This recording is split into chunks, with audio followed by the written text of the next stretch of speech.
By noon, the savannah looks like a land forged inside an oven, shimmering with beauty so severe that every shadow feels borrowed and every far-off roar lands like a warning shot through the grass. Far away, the landscape appears serene, yet down in the dirt, every patch of brush conceals anxiety, starvation, and the harsh calculus of survival, explaining why these big cats evoke terror, not just through physical strength, but through the absolute command they exude. Here, no crown passes gently from father to son because a ruling male holds the ground, the water, the lionesses, and the right to push his bloodline forward, and losing any of it means exile, wandering, and the slow erasure of his name.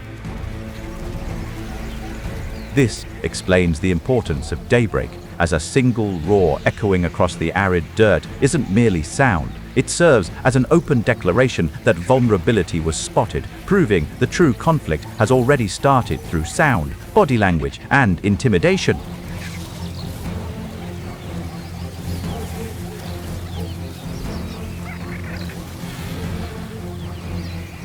The only reason such rule is possible at all is that this hard country still gives lions what power needs, with herds of wildebeest, zebra, and buffalo moving like living fuel through open hunting ground.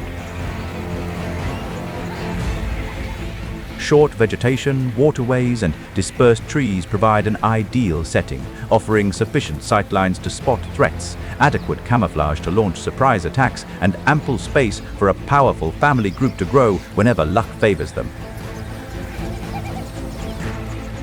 Into that world move the future kings, young males cast out from their birth pride, not yet rulers, but already carrying scars, ambition, and the kind of patience hunger carves into the body. Each mile traversed solo or within a tiny alliance toughens them, since banishment means more than mere geographical separation. It serves as education through dehydration, botched kills, restless scouting, and the relentless disgrace of facing rejection everywhere.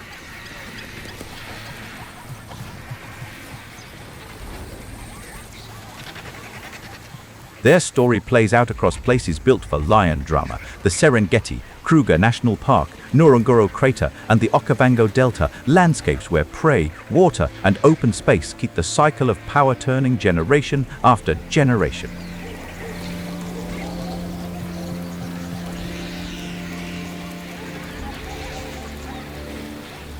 Yet even across the African continent, these predators don't claim every terrain, since thick jungles ruin sightlines, empty wastelands drain stamina, and limited hydration sources will destroy a family group much sooner than a competing male could.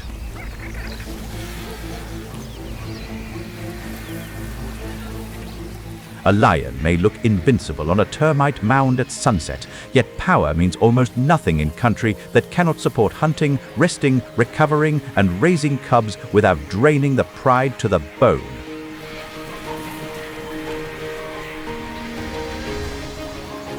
Next emerge the adversaries, encompassing both elderly rulers with coats weathered by years of fighting and young contenders observing from the periphery, calculating any injuries, missing members, and sluggish responses with chillingly accurate assessment. Old rulers still possess experience, territory knowledge, and the trust of lionesses who rely on them, so challengers rarely gamble alone, building temporary coalitions out of shared hunger, timing, and mutual need. Despite this, seizing control often appears unachievable, since each assault threatens broken fangs, torn tissue, or crippled limbs, and a conqueror who triumphs with excessive brutality might become too damaged to retain his newly claimed prize. Many never make it that far, wandering for years without territory as prey slips away. Stronger coalitions crowd them out, and early, reckless attacks send them back into isolation before their story can truly begin. Those males who actually triumph discover a truth harsher than bravery. Supremacy rarely goes to the loudest voice, but rather to whoever patiently allows dry spells, aging, physical harm, or fractured teamwork to shatter the illusion of invulnerability.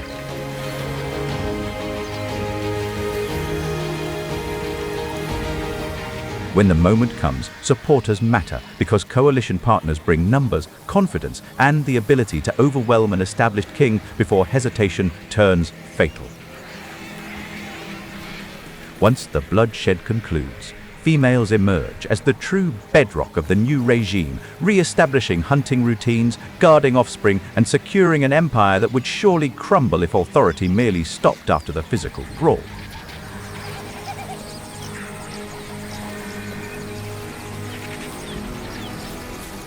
Once the old rule falls, the same roar that once sounded like a threat becomes a declaration. Patrols sharpen along the borders, territory is secured, and the Pride quietly reorganizes around the victors.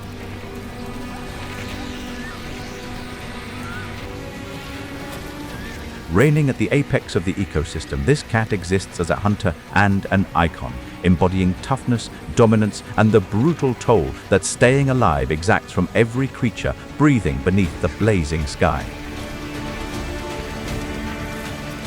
Still, no king is permanent here, only current, because every reigning male was once an exile, and every ruler, no matter how dominant, will one day hear another roar drifting across the grass at dawn and know it is meant for him.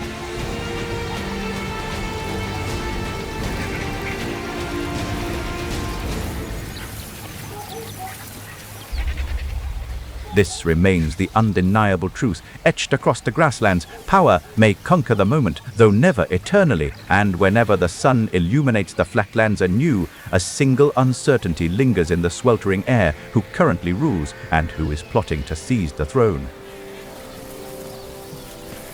Out here, lion rule is not swagger alone, because the savannah punishes anything that mistakes strength for survival.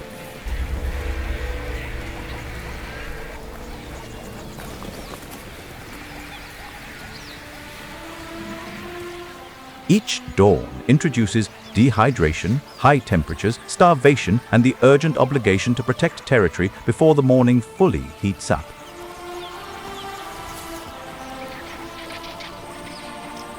The plains look open, but each season asks one brutal question: can this pride stay together long enough to last?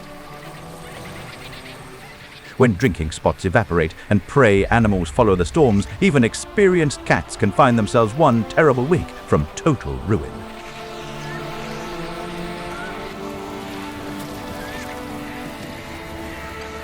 That is where lions beat most big cats, because they face hardship as a group instead of alone out there.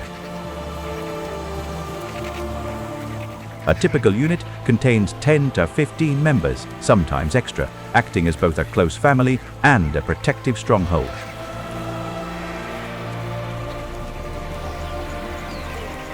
At its core are lionesses, mothers, sisters, and aunts whose trust and memory keep daily life from breaking apart.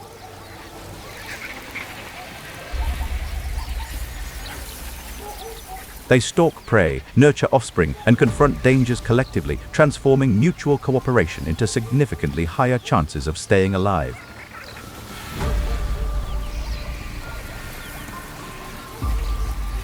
Adult males, often brothers or close partners, patrol the edges and make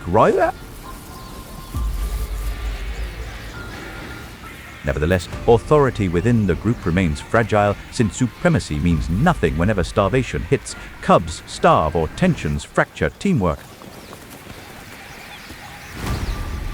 Enemies press from every side, with hyenas testing numbers, leopards stealing chances, and buffalo turning deadly when cornered.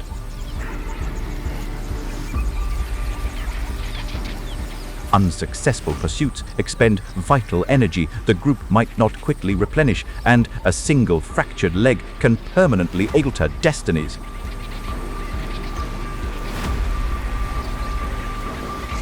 What keeps that pressure from tearing lions apart is ritual, grooming, head rubs, and quiet contact under stress. These brief interactions reduce stress, reinforce social bonds, and demonstrate to youngsters that security is established through physical proximity alongside one another.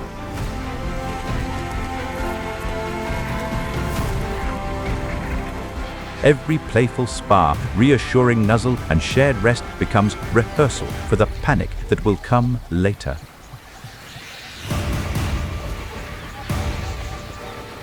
Since bonding is cultivated from youth, the group responds more swiftly whenever threats materialize in the brush or near territorial boundaries. and every member matters: hunters, defenders, mothers, cubs, even elders whose roots and habits teach the young to adapt. This explains why a pride functions less like a random gathering and more as an organic network of intuition and calculated tactics.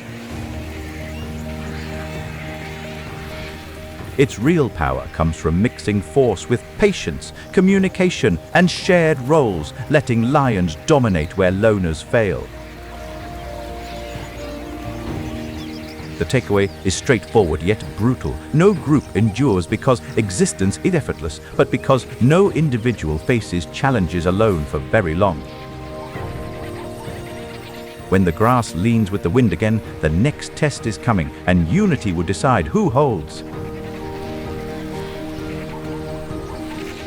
The unspoken reality of a pride's endurance is that true strength seldom appears through loud roaring, impressive manes, or grand displays.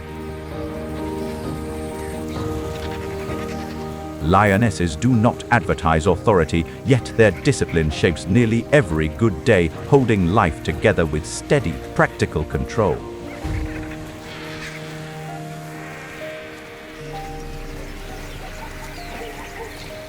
Rather than playing secondary roles, females serve as the absolute core, preventing hunting, parenting, territorial boundaries, and social moods from completely unraveling.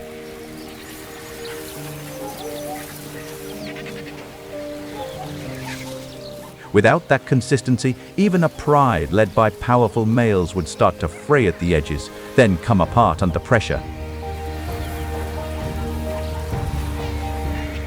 Their edge stems from wisdom perfected over multiple lifetimes, teaching existence via practice, recall, and fatal errors no individual dares repeat.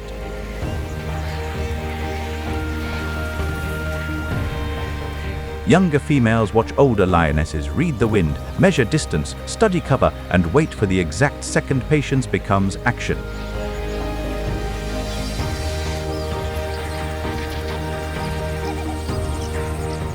This expertise nourishes the entire group, since females execute roughly 85 to 90% of the victorious takedowns, keeping their family alive. What looks like a sudden attack is usually a careful design, with one circling wide, one freezing low, and one closing the trap.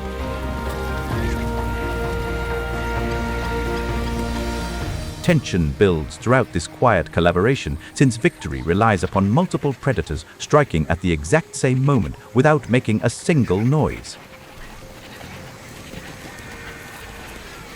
When the hunt ends, their work does not, because the pride also runs on collective motherhood, a shared nursery built from trust.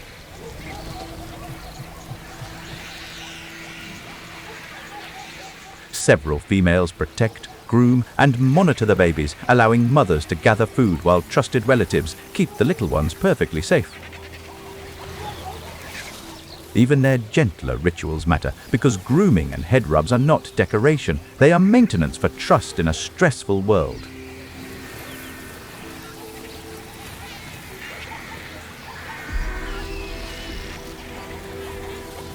Constant physical affection soothes anxiety early, reassuring every cat about who fits in, who is secure, and who will quickly confront incoming threats.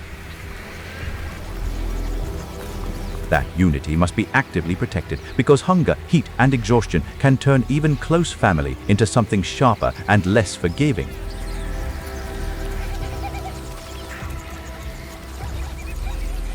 Adversaries constantly lurk nearby as scavengers seek leftovers, unfamiliar males endanger babies, and intense disputes over fresh kills escalate into violence almost instantly. Sometimes, danger is not one violent charge, but relentless pressure that keeps everyone tired, watchful, and one mistake away from loss. The pressure placed upon females is incredibly harsh, as they must nourish the group, shield helpless members, and continuously evaluate constantly evolving hazards. When hunts fail and restless cubs still need care, fatigue stacks fast, and even the strongest female starts wearing the cost. Mutual assistance saves the family, since dividing chores distributes danger, saves stamina, and enables the collective to handle burdens no single individual ever could. Hunters, mothers, sentries, and old veterans form a living network, each role strengthening the others until the whole pride holds firm.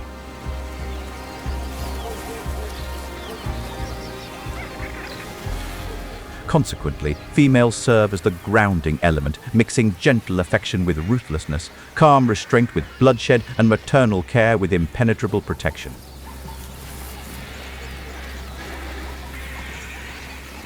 Across the blazing savannah, they stand for endurance, sacrifice, and loyalty, and without them, every kingdom of lions would hollow from within.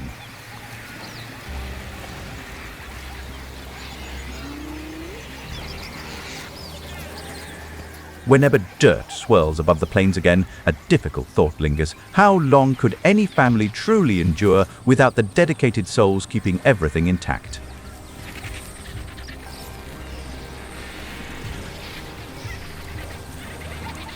Under that huge blue sky, the thin cry of lion cubs floats through dry grass, beautiful for a second, then terrifying because the savannah hears everything.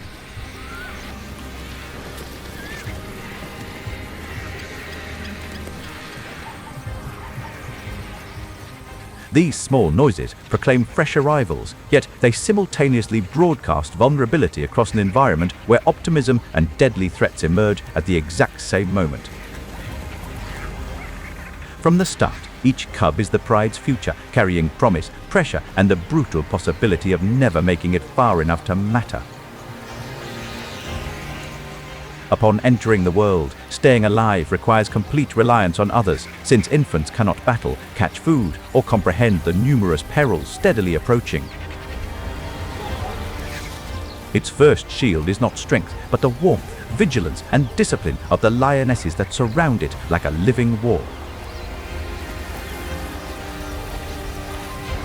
Throughout the initial half-year, nursing provides absolute sustenance, nourishing skeletal growth, physical power, and the delicate endurance required to withstand scorching temperatures, dirt, and starvation.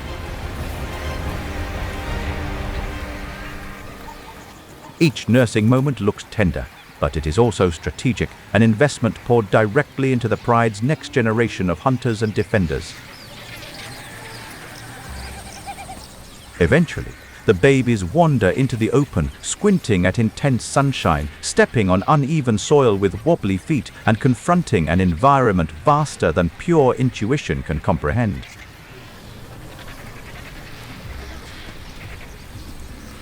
Their first steps are awkward and uncertain, yet even those stumbles point toward the killers they will someday need to become. Infancy provides tiny havens of security, utilizing thickets for camouflage, shadows to escape the blistering heat, and older cats carefully monitoring their every energetic wiggle.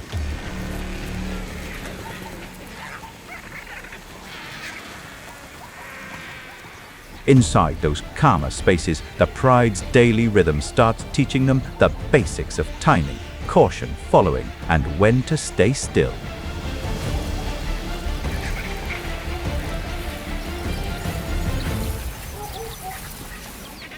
Yet security remains strictly temporary in the wild, forcing youngsters away from vulnerable reliance into an unforgiving phase where simply pausing could easily prove fatal. The savannah has no interest in letting them stay soft, because growth here means adapting fast or disappearing before anyone remembers your scent.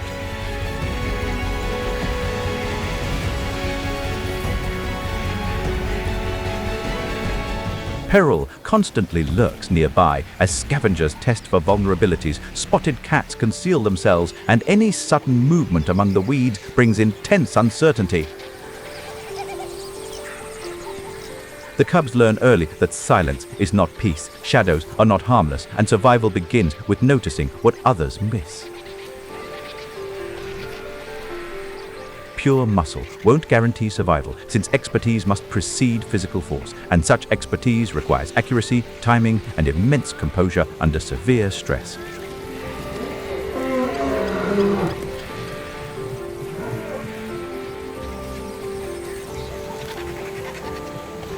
They must learn to crouch low, follow the lionesses without breaking formation, and read the flow of a hunt before making one reckless move.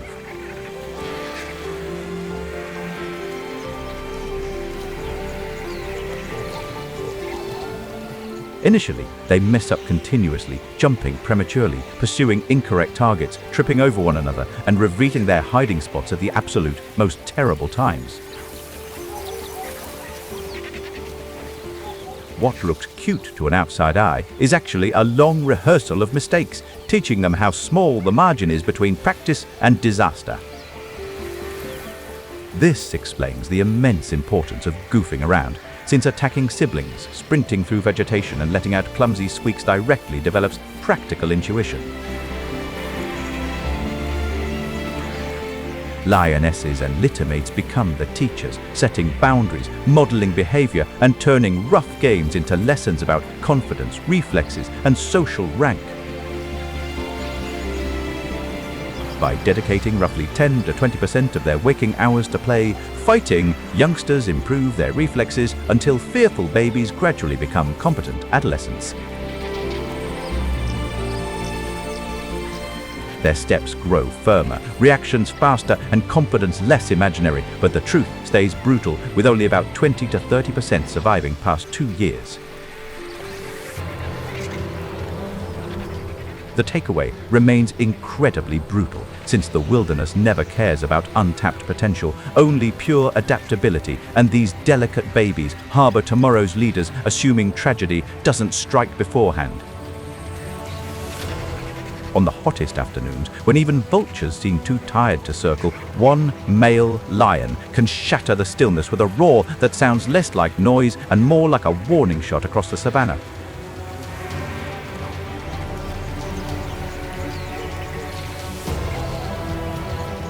Even before an adversary appears on the horizon, that powerful vocalization establishes authority, simultaneously signaling to the family lounging under the trees that their protector remains alert, close by, and fully prepared.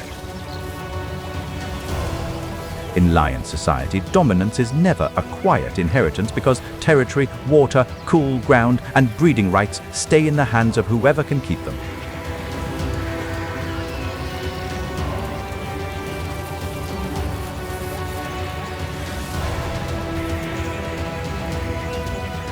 Each dawn brings another test, and nature evaluates with extreme cruelty because vulnerabilities are usually spotted way before they are ever acknowledged.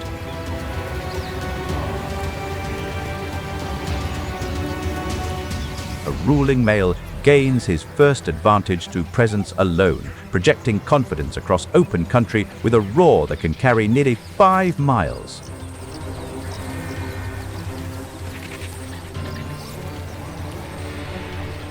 This separation proves crucial since numerous battles start as psychological standoffs where roaming challengers carefully listen for any hint of doubt concealed within the roar. At the center of this pressure stands the dominant male, and his job is larger than looking impressive beside the lionesses. He serves as the primary physical shield whenever buffalo charge, scavengers swarm, or unfamiliar males wander dangerously near babies completely incapable of defending themselves. His authority makes him the gatekeeper of the pride's future, defending not only what exists today, but what will survive into the next generation. An ideal territory for these big cats features an abundant expanse of savanna where leafy canopies block the sun, game paths remain active, and drinking spots are always conveniently close.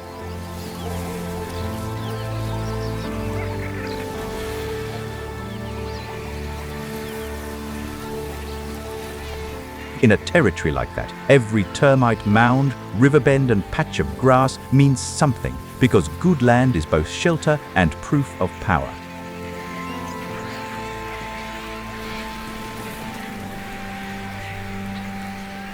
Yet, superior territory still demands a toll, since extensive scouting in scorching temperatures easily exhausts the exact predator who must constantly appear completely invincible.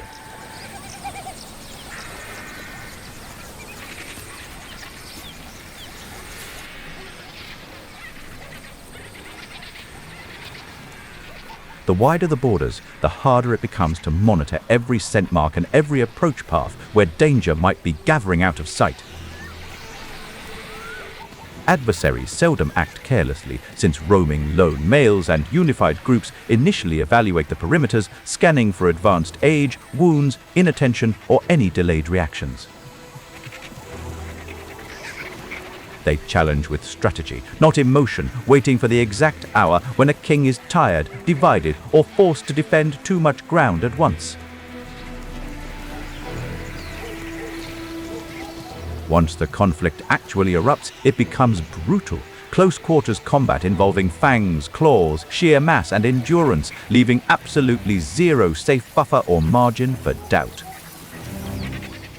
One bad slip can turn command into collapse, because the same body that carries authority is the body that must survive the impact of battle.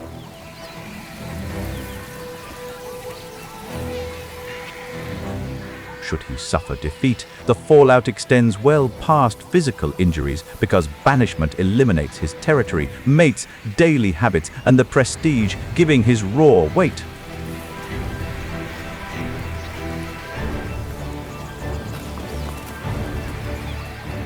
A defeated male enters a colder world of hunger and isolation, where even a former king can fade fast without territory to anchor his life.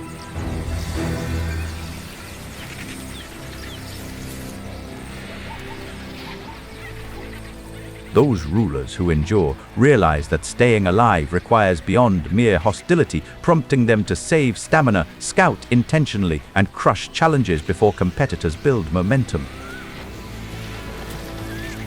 Experience teaches restraint, because dominance holds longer when power is used with timing instead of wasted on every passing provocation.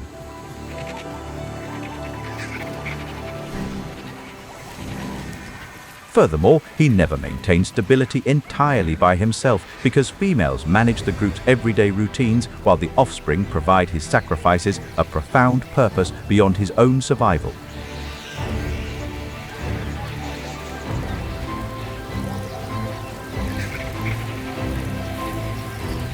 When he holds the borders, the reward is visible stability, with fewer intrusions, calmer movement, and safer ground for resting, hunting, and raising young.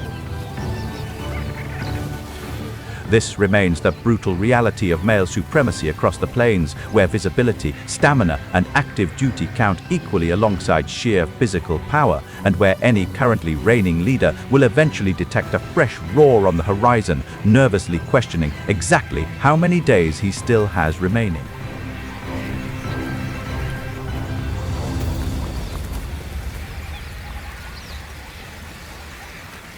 Out on the savannah, power starts with an invisible map, because territory decides who gets meat, water, shade, sleep, and the right to believe tomorrow will still belong to them. A family's territory might span from roughly 8 to 150 square miles, expanding with prey and contracting during dry spells, rendering the open plains a mosaic of dangerous frontiers.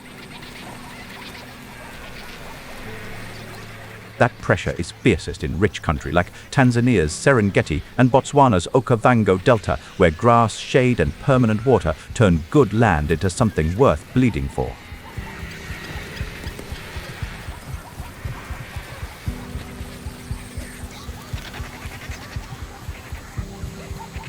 Secure such valuable land, and the pride dines, mates, relaxes, and nurtures offspring securely. However, surrendering it guarantees rapid deterioration, worsening with every single unsuccessful chase and newly evaporated stream. Before claws ever meet flesh, lions already carry an advantage, because a full male roar can travel close to 5 miles and announce ownership long before intruders appear.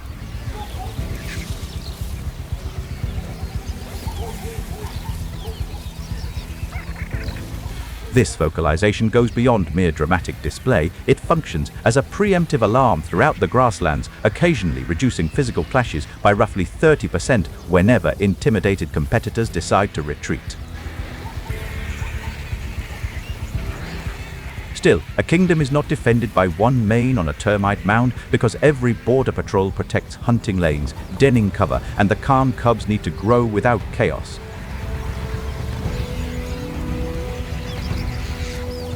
Superior terrain naturally provides assistance, offering clear pastures for optimal sightlines, waterways that attract grazing animals, and dispersed timber that serve as physical signposts of occupation and historical boundaries.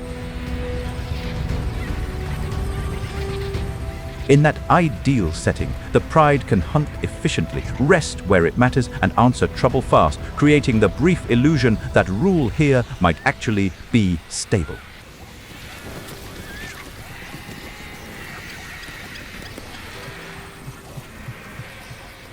Yet maintaining a domain continually proves tougher than initially conquering it, since arid months exhaust scouting efforts, traveling prey drains available sustenance, and massive borders inevitably create significantly more vulnerabilities.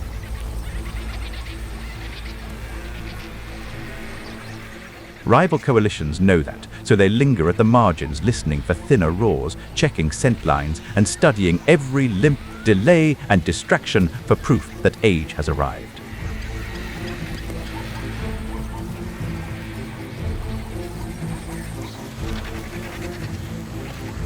Intrusions are seldom accidental, since whenever an area possesses immense value, an observant foreigner isn't simply strolling. He is actively evaluating the empire to pinpoint exactly where its defenses might shatter.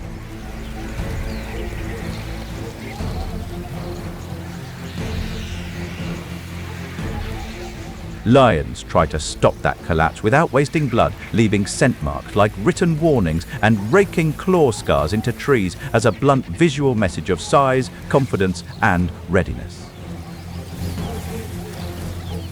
Occasionally, these warnings succeed, yet the fiercest contenders aren't seeking intimidation, and whenever they advance regardless, safeguarding the realm transforms into a savage battle of willpower and physical endurance. Even victory carries a cost, because the pride that wins may finish panting, injured, and slower on the next patrol, which is exactly when another enemy may be listening.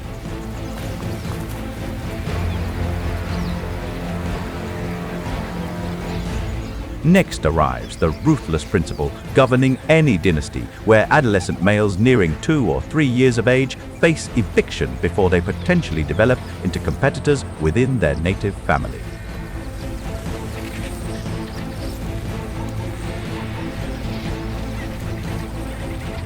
The pressure often comes from the dominant male, sometimes their own father, whose charges, threats, and refusal to tolerate them turn home into forbidden ground almost overnight.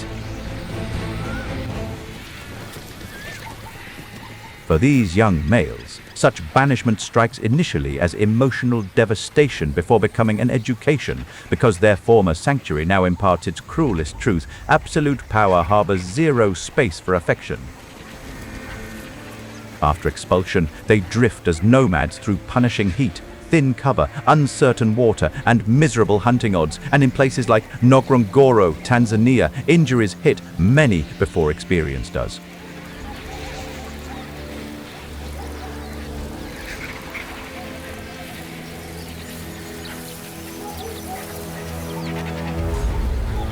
Research indicates that roughly 70% of young males suffer injuries throughout this period, clarifying why numerous upcoming rulers appear severely battered during their initial years of independence.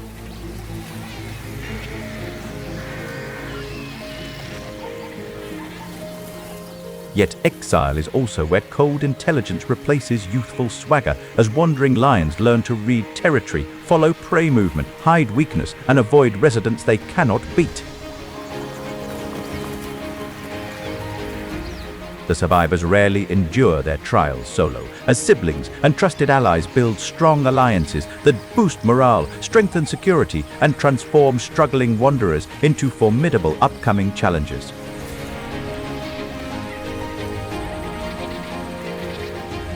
That is the cycle written across the grasslands. Every raw, scent-marked patrol and forced departure protects today's rulers while quietly training tomorrow's challengers, and somewhere out there, an exile is already learning how to return and take a kingdom.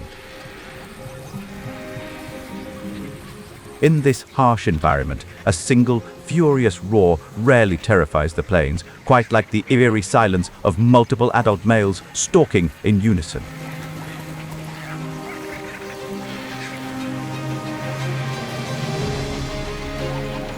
When 2 to 4 lions travel with one purpose, they enter the story like a living threat, and somewhere nearby, an old ruler may already be losing control. The majority of alliances form during banishment, occurring once young males get expelled from their native family group long before they are prepared to govern. Brothers and close relatives stay together because trust is rare in a world shaped by hunger, injury, and constant risk.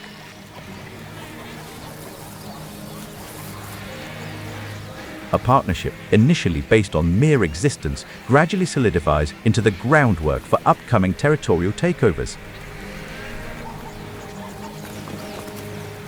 Their first advantage is practical, with more eyes for danger, more strength for hunting, and enough shared effort to rest in shifts and repel sudden threats. Consequently, an individual within an alliance enjoys roughly a 40% greater chance of achieving victory compared to a solitary wanderer. Yet the real protagonists here are not reckless fighters, but patient students of power. These cats avoid blindly attacking every boundary they encounter, since unchecked drive lacking patience frequently results in shredded skin, defeat, and premature demise. Their strength comes from learning when to stay hidden, when to test a ruler, and when to fully commit.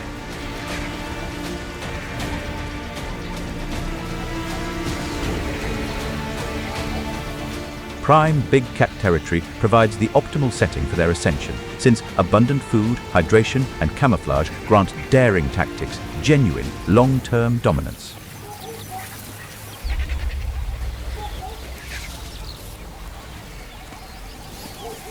In land like that, every scent mark and distant roar carries the weight of a political warning. However, the journey toward supremacy remains fraught with obstacles that ruthlessly penalize any hasty decisions.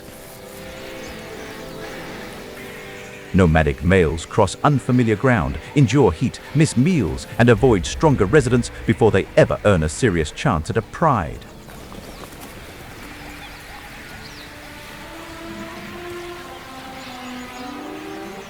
Even within the partnership, vulnerability or clumsy teamwork can easily transform a helpful companion into a dangerous burden. Enemies first appear as signals, not bodies, through scent on grass and roars that can travel up to 5 miles. Partnerships interpret such signals meticulously, assessing if the current occupant appears powerful, elderly, wounded, or spread far too thin to successfully defend his entire territory.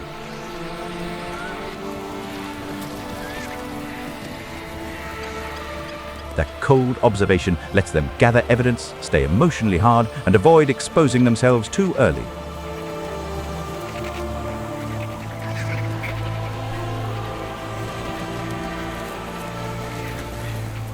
Once threats escalate into physical combat, the struggle turns instantly brutal and incredibly demanding. Claws rake, bodies collide, and jaws hunt for the throat in chaos so violent that around 25% of adult males die in territorial clashes. Numerous alliances ultimately collapse by ambushing a robust monarch prematurely, resulting in their violent dispersal back into nomadic banishment.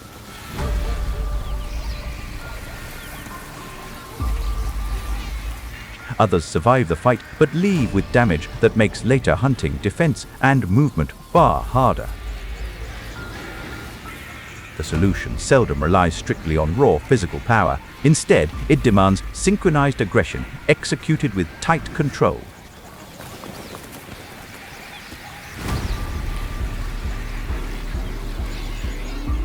One male may drive from the front while another circles wide, forcing the defender to split his attention until confusion becomes tactical advantage.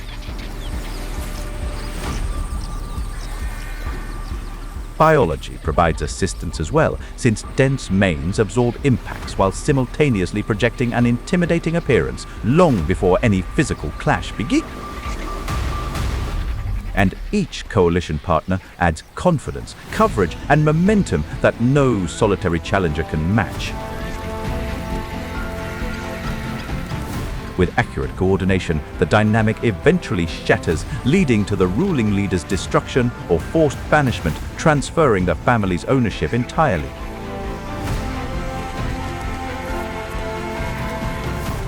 What looked stable only days earlier reorganizes itself under fresh authority, new patrols, and a different roar rolling through the dark.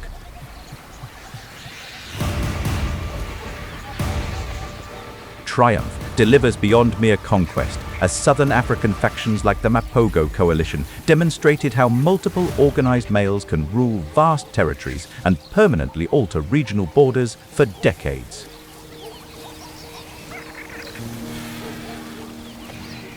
Their reign showed that coordination, not just ferocity, can define an era. Such violent transitions ensure that exclusively competent leaders defend the land from competitors, scavengers, leopards, and all other dangers hovering around the family. In the savannah, strength matters most when it can be sustained, shared, and defended through drought, patrols, and blood. Yet, group dominance guarantees no eternal reign, merely showcasing strength under stress. Since aging slows conquerors down, wounds accumulate, and youthful challengers are constantly eavesdropping from afar.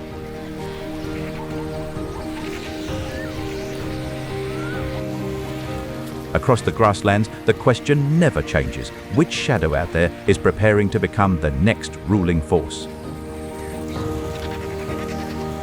Across the African plains, a king's authority emerges through brutality, since majesty holds zero value locally unless raw power successfully protects it during a confrontation.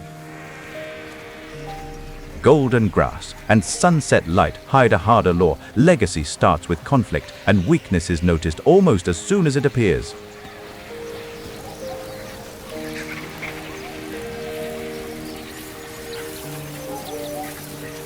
The reigning king acts as far more than just a figurehead, since he commands the land, guarantees security, and secures the privilege of reproducing his genetic legacy.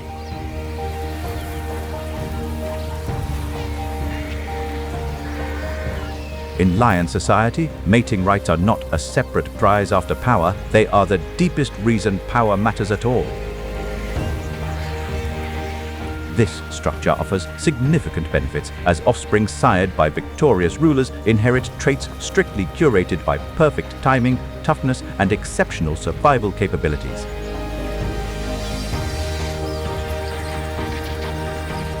The reigning male sits at the center of that process, with every patrol, scent mark, and roar declaring that his lineage still owns tomorrow.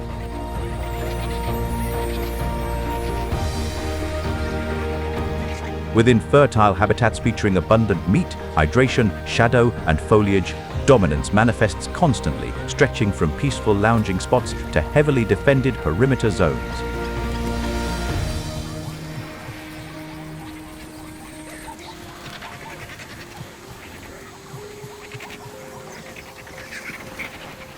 But the kingdom never stays easy, and time starts working against a king the moment he secures the throne.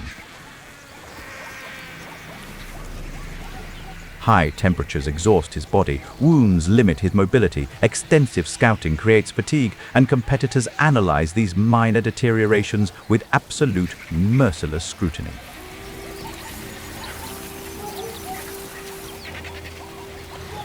The enemies are young males driven from their birth pride before they can breed too close to home or threaten family rule.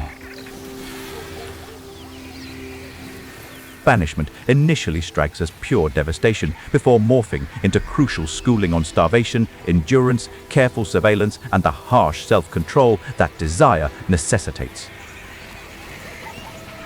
A lone male rarely has enough to take mating rights from a healthy ruler, so he must wait without wasting strength to...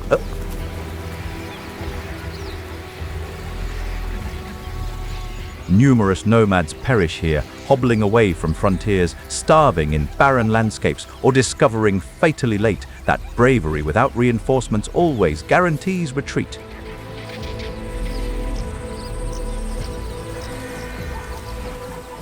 The smartest answer is coalition, with brothers or close allies staying together because trust is rare and shared. Force changes everything.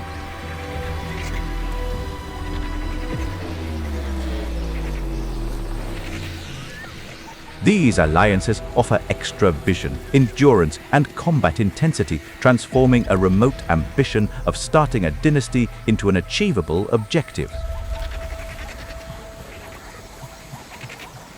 When challengers commit, the clash becomes savage at arm's length, all claws, jaws, impact, and nerve under a sky that does not care. Certain clashes conclude with a lifeless corpse, while others leave a shattered ruler running away. Regardless, each resolution determines whose lineage disappears entirely. Once control changes hands, mating rights shift with it, and the victor's reward is larger than survival because his bloodline has found its opening. Any resulting offspring represent beyond mere DNA. They offer living proof that power prevailed, strategy succeeded, and grit conquered terror.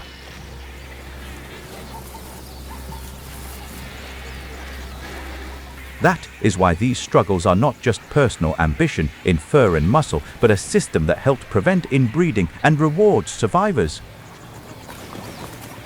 While appearing absolutely ruthless from afar, this behavior preserves ecological stability, ensuring upcoming generations remain anchored in true capability instead of random luck. Still, no legacy stays safe forever, because every dominant male ages, every coalition weakens, and every roar will someday be answered.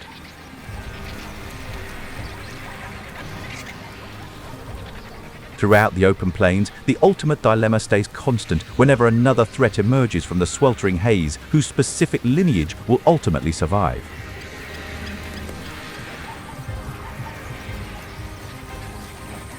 Under dry season heat, the savanna starts closing in on itself as waterholes shrink, herds thin out, and every hunt becomes a race against the raw burn of hunger.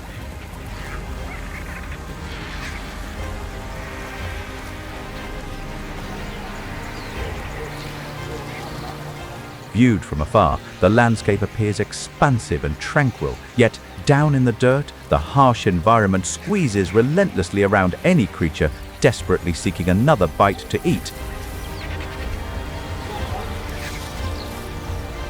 The pride feels that pressure before blood ever hits the grass, because in lion society, food is never just food, it decides strength, status, competence, and survival.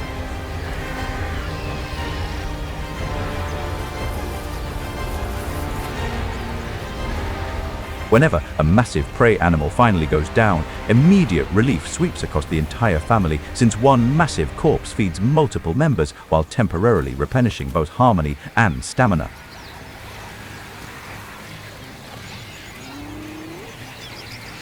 But the relief turns hard immediately, because every kill reveals a feeding hierarchy that can be seen in posture, heard in growls, and enforced by force.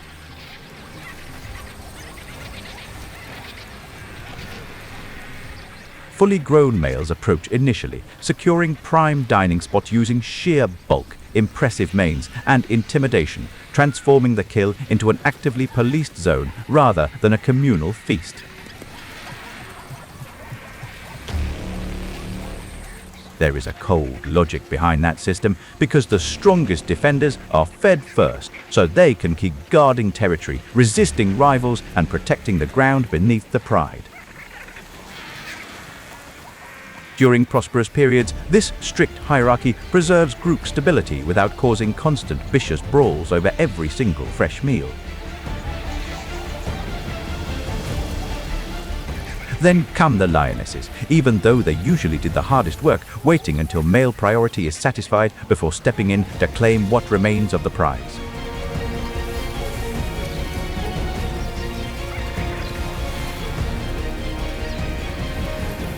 This restraint demonstrates self-control, yet it simultaneously highlights the inherent unfairness of pack dynamics, where physical labor and nutritional compensation rarely align.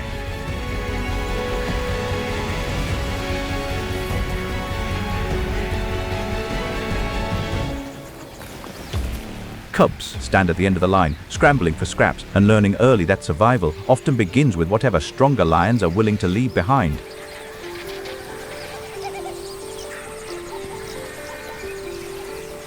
These early dining experiences impart quickness, carefulness, and the agonizing consequence of showing up late whenever fresh meat vanishes rapidly.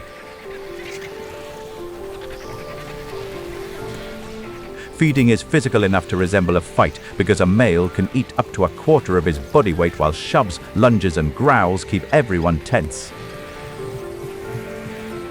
Whenever gain becomes scarce, tranquility shatters rapidly, meager portions agitate moods, and the very nourishment supposed to support the family begins revealing their internal harmony's extreme fragility.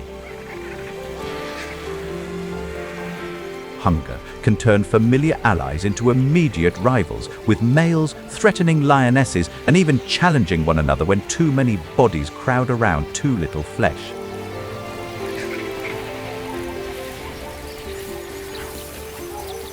Mothers experience significantly greater peril, since a female protecting starving babies might fiercely attack any male she suspects of denying her offspring crucial nourishment.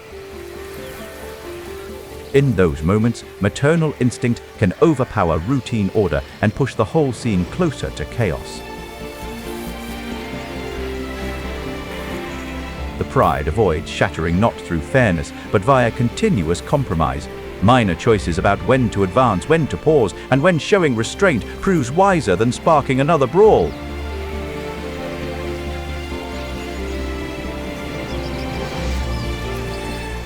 Experienced lionesses act as quiet stabilizers, positioning cubs carefully, reading tension early, and steering them away from the worst bursts of conflict.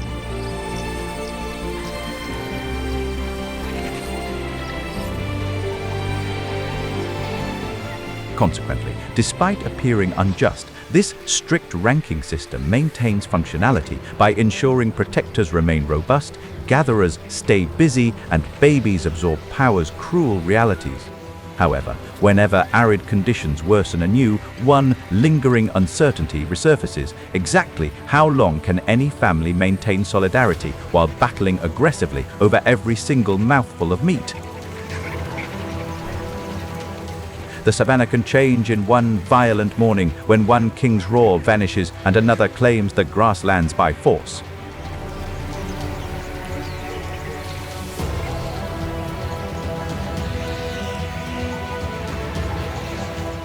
Whatever seemed secure hours beforehand rapidly disintegrates into terror, chaos, and fresh regulations, making every cat experience profound trauma before normalcy ultimately resurfaces.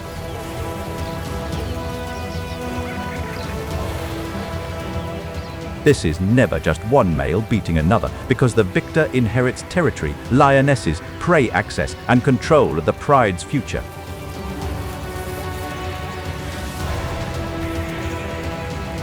To truly legitimize his triumph, he must obliterate the vanquished monarch's legacy through observable deeds, rather than merely winning the physical brawl. From an evolutionary view, the advantage is harsh and simple. He has a short window to secure his bloodline before challengers begin reading his weakness. The new king instantly transforms into the undisputed focal point, altering territorial scouting, dining hierarchies, and the pack's overall psychological climate with his every single movement. In rich country with prey, water, and room to recover, a takeover holds best because good land lets him stabilize quickly and defend what he won.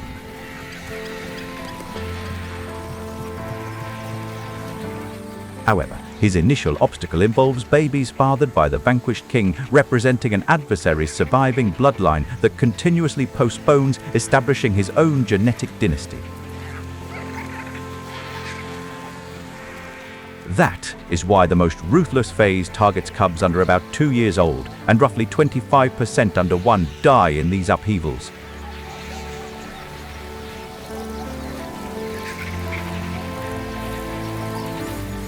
Within lion biology, this isn't senseless brutality. Instead, it represents a calculated reproductive tactic inextricably linked to dominance, timing, and genetic continuation. For lionesses, the cost is overwhelming. Grief, fear, and survival hit at once, and resisting may trigger even more aggression. Most females cannot thwart a newly dominant king, causing the family to suffer the loss of juvenile members alongside their psychological and societal equilibrium. Then biology flips fast, because within 2 to 3 weeks, lionesses can return to estrus instead of waiting 18 to 24 months. This biological reset provides the fresh monarch his solution, an immediate opportunity to father babies before his temporary supremacy inevitably begins crumbling. Nature's harsh supporters are instinct and reproductive timing, pushing the pride toward a reset even while the disruption still feels fresh.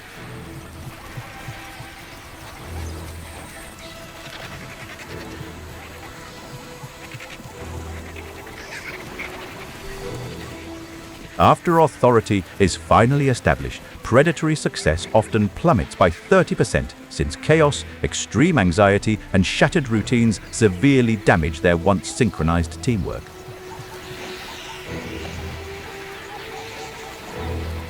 Hyenas, leopards, and rival males test that weakness fast, and it can take 6 to 12 months for strength and balance to recover.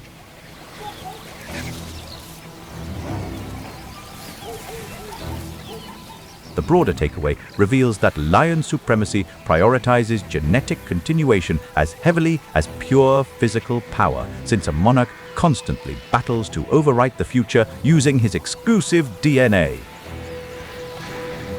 And the ending stays unsettled, because one day his cubs may face the same law, leaving the savannah asking how long any bloodline can hold before the next roar answers back.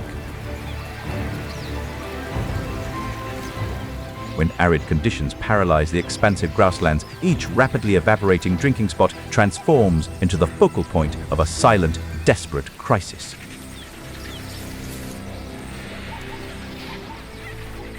Heat ripples above the grass, hot wind combs through the dust, and the whole landscape seems to brace for something brutal.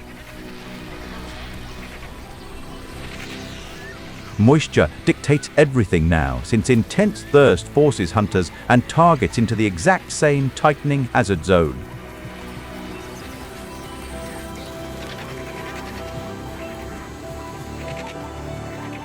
Herds can no longer roam on instinct alone, and their need to drink turns caution into a schedule lions can study. This desperation provides an opportunity as zebras, wildebeest, and antelopes crowd closely near marshy shorelines. They're usually shunned during safer periods. What keeps them alive also makes them easier to read, predict, and trap by hunters that know this ground by memory.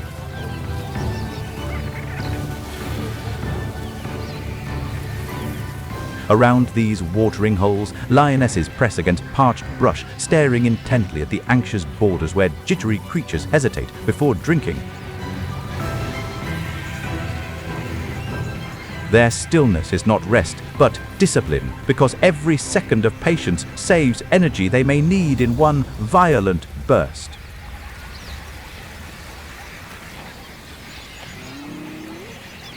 This constitutes a perfect hunting arena, featuring short vegetation, dispersed shrubs, slight depressions, and tight access paths concealing predators until the final second.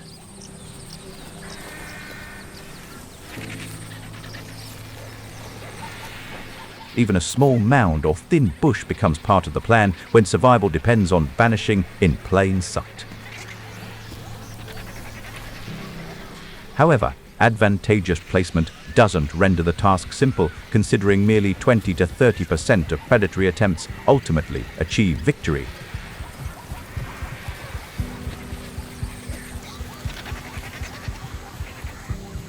One bad step, one swirl of wind, or one alert antelope can expose the whole setup before the lions ever commit.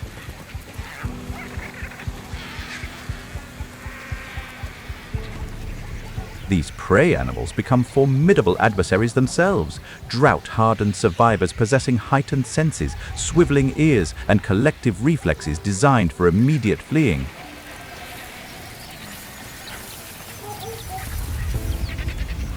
They come to water desperate but not careless, because every trip to drink may already be watched by death.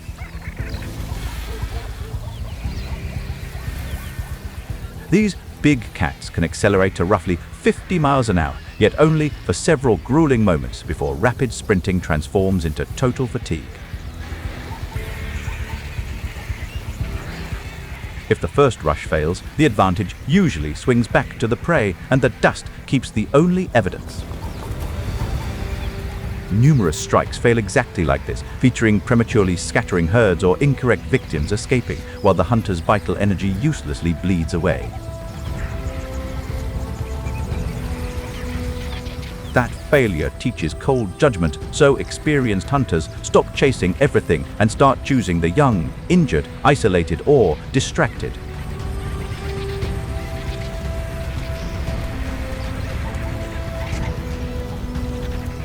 In this environment, tactical planning outweighs sheer velocity, since the boundary separating nourishment from starvation hinges on a single error.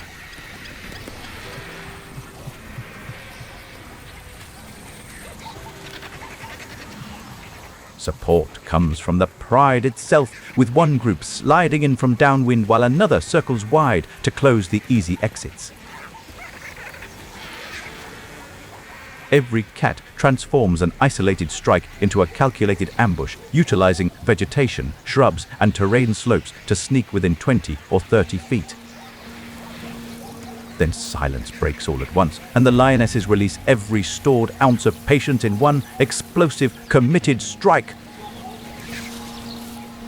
Whenever execution aligns perfectly, the takedown happens swiftly, the family dines, and the arid climate briefly relaxes its devastating stranglehold on them.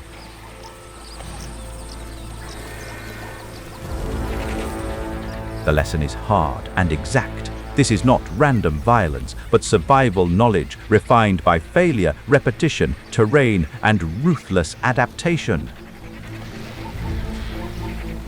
Their true strength lies in interpreting stress and vulnerability more effectively than any other creature occupying that shoreline.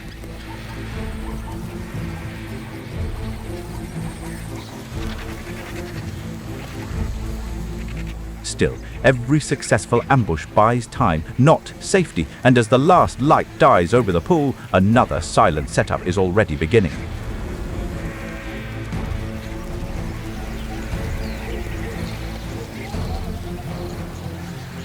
Earth shakes when the Great Migration reaches the Serengeti, forming an incoming tempest of stamping feet, dirt, and chaos that instantly renders the flatlands vibrantly alive and terrified. More than 1 million wildebeest, zebras, and antelopes surge forward in a wave so vast it looks glorious from above and desperate from inside. These animals aren't seeking thrills, they're escaping an increasingly parched Serengeti, where dwindling vegetation and evaporating moisture render remaining stationary significantly more hazardous than migrating elsewhere. Somewhere ahead, the Masai Mara still holds greener grass, and that promise pulls the herd onward even as exhaustion starts spreading through the columns. Wildebeest occupy the core, visually unappealing to some, remarkably obstinate to all hunters, and formidable solely because they reject surrendering when giving up seems entirely logical. Zebras bring alertness, antelopes bring speed, but the wildebeest carry the emotional weight, turning raw endurance into the real hero of the migration. Their journey navigates vast flatlands, dispersed acacia trees, and temporary waterways. A gorgeous landscape that compensates flawless punctuality but provides nourishment and transit while strictly denying any comfort.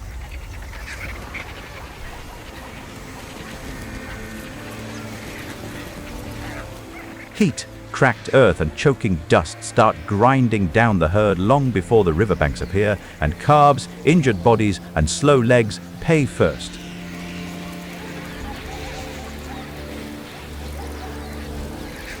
Hunters fully understand what this procession generates, featuring big cats resting in shadows, scavengers pursuing vulnerable stragglers, and spotted sprinters analyzing chaos for one game-changing opportunity. In a herd this large, every hunter trusts the same brutal math that somebody will hesitate, somebody will stumble, and somebody will be left behind. Next, the travelers encounter the Mara River, their most terrifying hurdle, where shorelines become congested with animals and the current underneath projects an undeniable danger everybody feels. Pressure builds from the rear, fear rises at the edge, and when the first crossing goes wrong, slipping, turning, and freezing spread chaos through the line. Countless individuals perish here, demonstrating how sheer volume fails to safeguard groups whenever hesitation kills progress, and one terrible moment rapidly snowballs into absolute tragedy.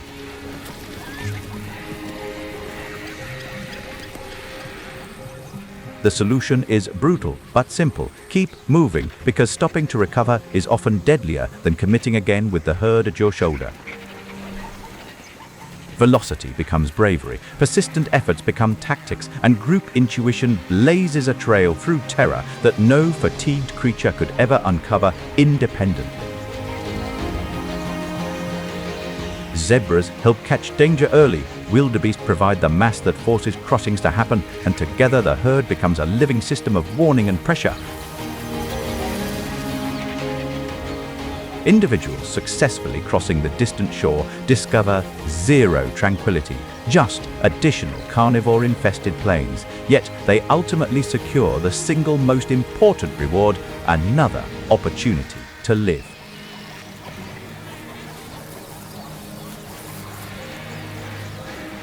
They reform almost immediately, bunching back into motion under constant pressure, because even after the river, lions, hyenas, and exhaustion keep collecting payment from the weak.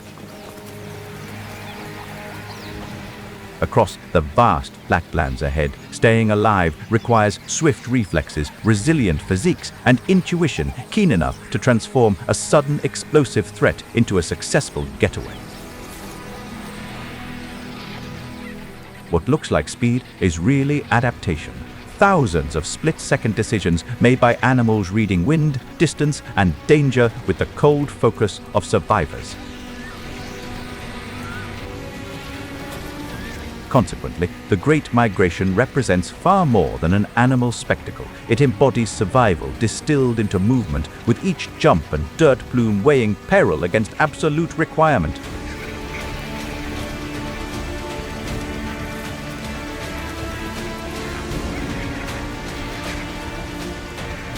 The herds disappear toward fresh grass under a punishing sun, but the story stays open because drought, predators, and new crossings are already waiting up ahead. Before any danger becomes entirely visible, parched vegetation rustles and a Thompson's gazelle rockets ahead, every tiny muscle perfectly designed for immediate flight.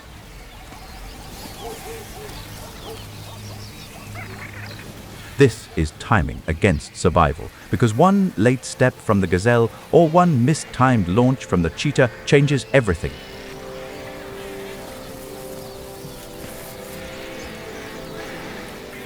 The antelope's advantage remains genuine, hitting approximately 55 miles per hour and converting pure terror into instant propulsion instead of frozen panic. It survives through precision, not force, reading open grassland fast enough to use its long sight lines before exposure kills that advantage.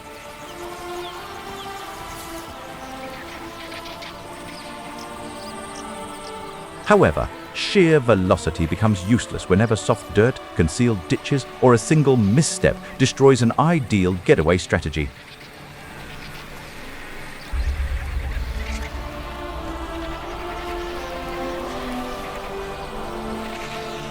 Then, The enemy fires from stillness, a cheetah surging towards 70 miles an hour with a body engineered for hesitation.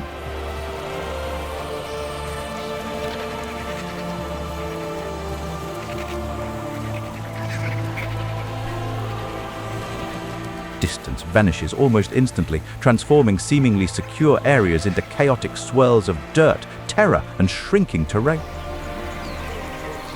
But the cheetah's brilliance carries a brutal limit because heat, oxygen debt, and strain start stealing control almost immediately. Should the ambush fail early on, its brief marvel of intense acceleration starts unraveling beneath the sun. The gazelle answers with zigzags and bounding cuts, forcing constant correction and breaking the predator's rhythm instead of outrunning it cleanly.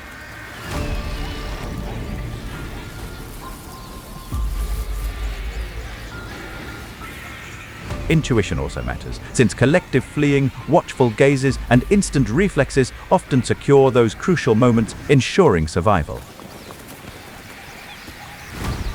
Endurance turns into the hidden supporter, since the gazelle only needs to survive beyond the cheetah's brief maximum danger. Suddenly, the dynamic shifts, the spotted predator exhausts itself, and the growing distance turns frantic, sprinting into successful evasion.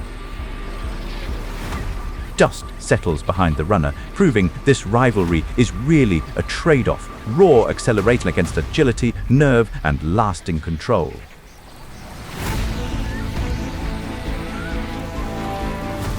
Defeat leaves the big cat facing severe fatigue, while the antelope's temporary survival merely guarantees another terrifying pursuit tomorrow.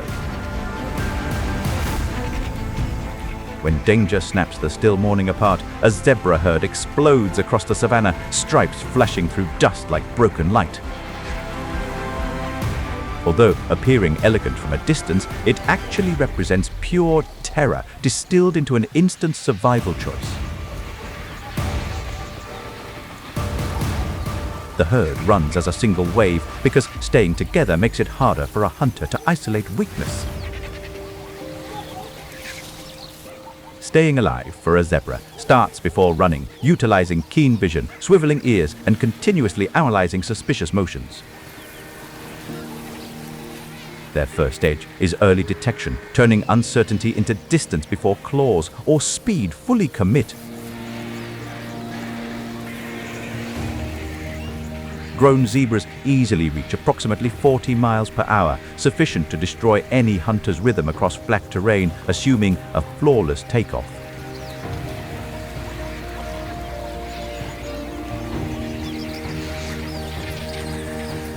But speed is only part of the character, because zebras are prey built around disciplined movement, not helpless flight.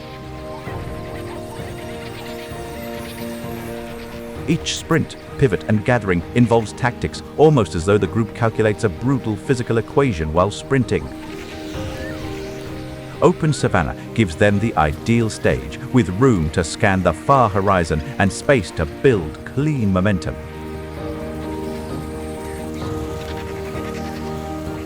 Yet big cats also analyze those identical clearings, lingering inside brush or along perimeters seeking young, inattentive, or isolated victims. Once the chase starts, the world turns brutal, loud, and unforgiving, with pounding hooves, flying dirt, and death arriving from an angle. Sprinting linearly often fails quickly, since terror creates predictability, which is precisely what carnivores desire most.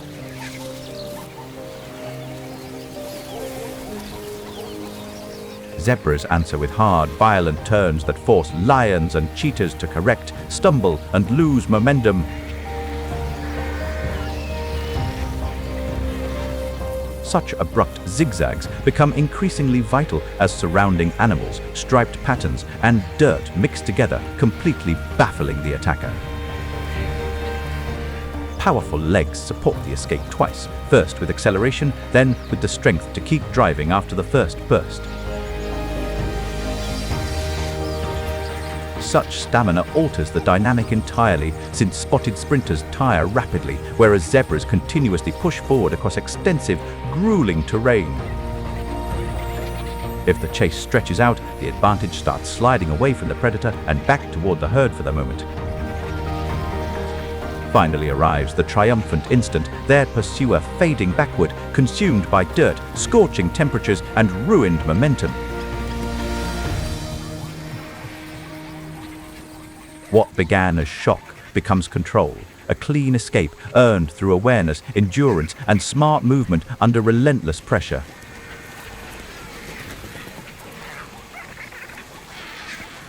The takeaway proves straightforward yet brutal, while patterns attract attention. Velocity, cleverness, endurance, and sheer resilience truly guarantee survival. And as the herd steadies for one more day, how long can it keep winning before another patient hunter finds the next opening? Scorching, drought-season sunlight beats down upon the grasslands intensely, making respiration seem exhausting while rendering each footstep incredibly physically demanding. In that furnace, quick power burns out fast, and survival begins leaning toward animals built for miles, not moments. Here, the wildebeest, sometimes known as the gnu, appears brilliant rather than clumsy, molded through generations of hardship across vast landscapes.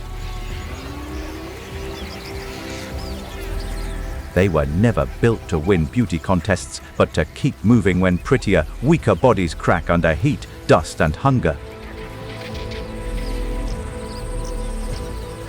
Their primary asset remains endurance, the variety conserving strength initially, maintaining pace eventually, and viewing sheer distance as an adversary requiring defeat.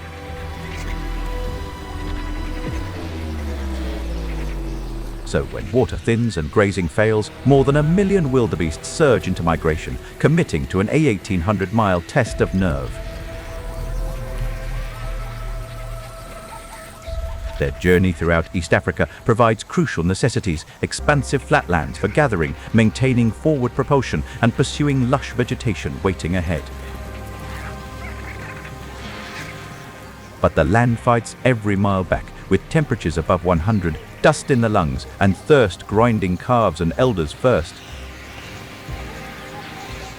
Big cats scan the flatlands seeking errors, scavengers stalk, weakened stragglers, and reptiles linger near rivers hoping someone breaks from the crowd's pace.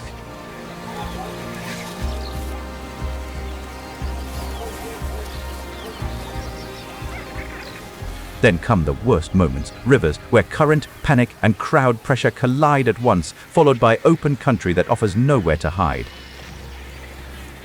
A quick sprint matters little in this environment, since any wildebeest exhausting its reserves prematurely becomes precisely the victim carnivores eagerly seek.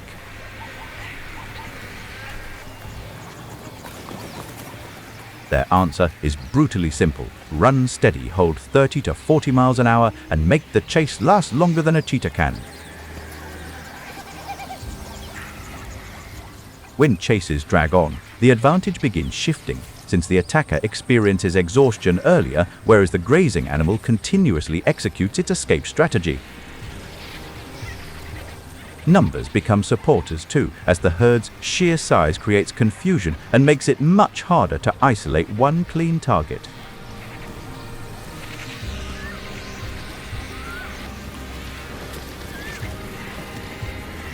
Crowded tightly together, they function as an organic barricade where surrounding physical pushing compels exhausted individuals to continuously march steadily onward. That constant motion turns the herd into a storm of hooves, dust, and noise, the kind of chaos that wrecks a hunter's clean angle.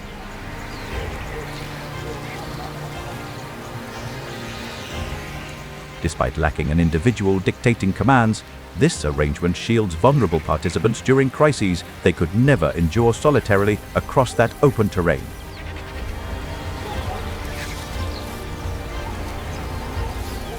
Step by step, endurance carries the survivors through river terror, predator pressure, and the dead weight of exhaustion until better water finally appears. They conquer felines, scavengers, and river reptiles not through aggression, but by withholding effortless victories using patience, travel, and strict coordination. By the time the herd reaches fresh grass, wildebeest look like resilience in motion, proving persistence, shared movement, and stubborn strategy can beat overwhelming odds.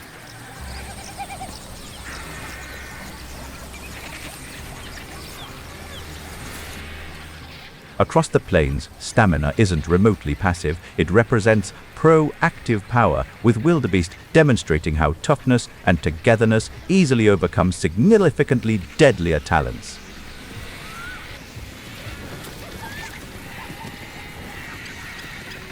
And when the dry season tightens again, the hard question returns: how many will survive the next march across those burning plains?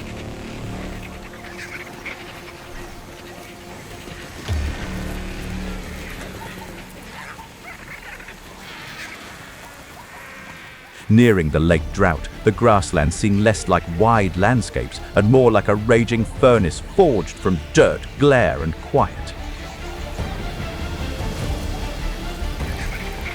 The ground is split into hard plates, the grass snaps like straw, and every shrinking waterhole feels like a clock running down.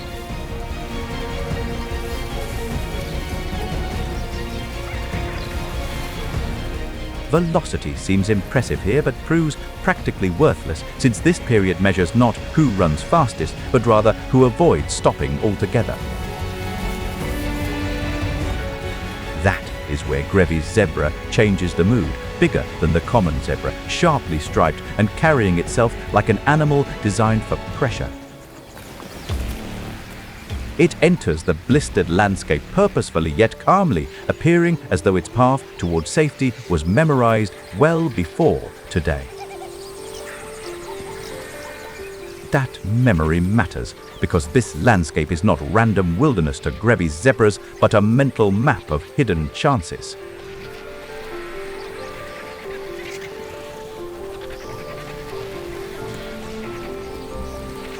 Historic migration routes connecting dispersed watering holes function as vital tethers, retraced by ancestors until the journey feels completely routine.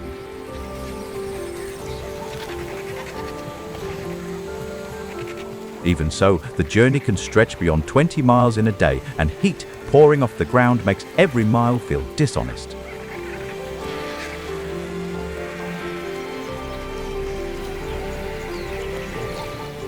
This animal survives strictly because its anatomy rapidly expels warmth, bounces back quickly, and operates effectively despite enduring extreme physical distress. That quiet physiological edge becomes nature's support system, letting endurance survive long after weaker animals begin to blur, stagger, and fade.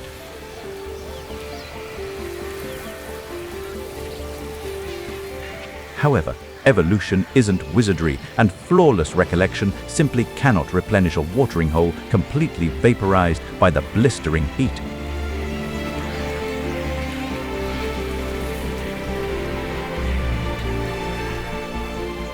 A well-tuned body can still be pushed toward collapse when thirst stacks on heat and heat stacks on distance.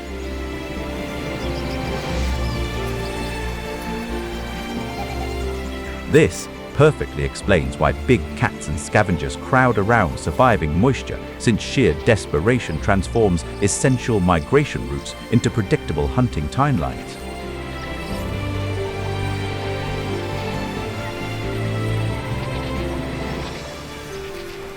Hunters do not need every zebra, only the tired one, the isolated one, or the animal that arrives a little too late.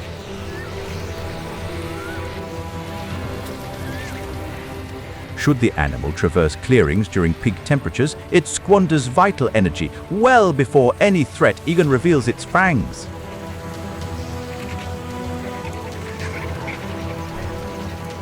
One careless decision can turn a careful water run into a panicked retreat, and panic is expensive out here.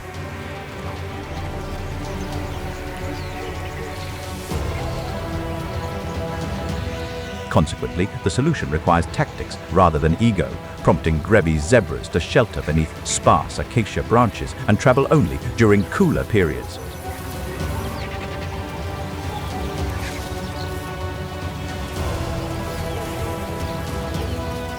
They shave risk through timing, pace, and direction, making small adjustments that save energy now and prevent disaster later.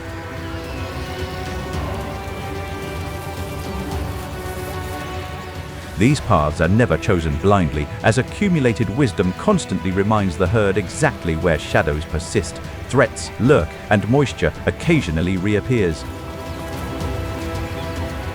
Inherited knowledge works like an invisible guide, passing survival forward so each new journey does not start from zero. Once the animal finally discovers moisture, no rejoicing occurs, only a controlled gulp alongside the silent triumph of simply surviving another day.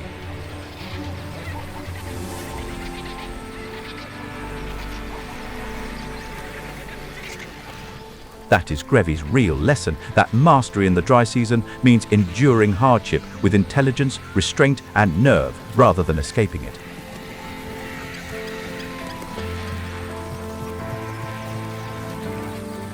Meanwhile, as scorching breezes sweep across the flatlands once more, the subsequent trek toward hydration already looms somewhere past the blinding heat.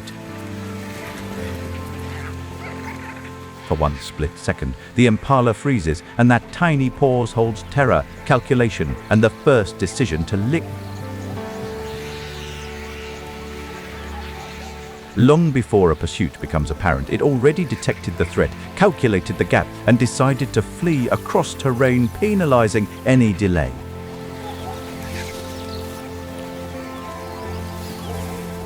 That is why impalas endure, balancing efficient stamina with explosive agility, built not just to run, but to survive hard seasons.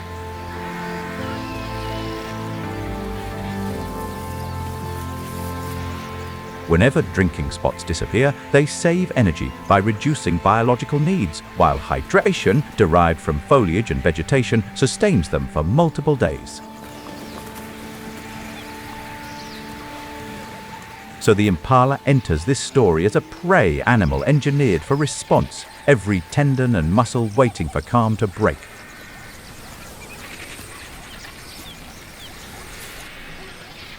The vast plains grant one invaluable benefit: immense sightlines for spotting threats immediately, and vast space for weaponizing momentum into self-preservation. But the margin is brutally thin once pursuit starts, because predators study weak footing, bad angles, and isolation with cold patience. Big cats pose the most immediate terror, depending on stealth and brief sprints, whereas alternative predators capitalize on chaos and attempt disrupting fleeing patterns.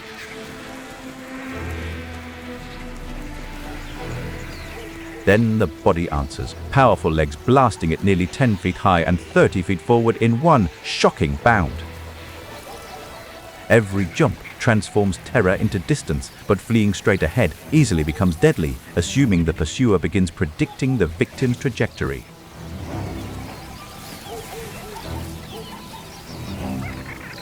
One repeated angle, one steady pace, and speed alone becomes an answer the predator can solve.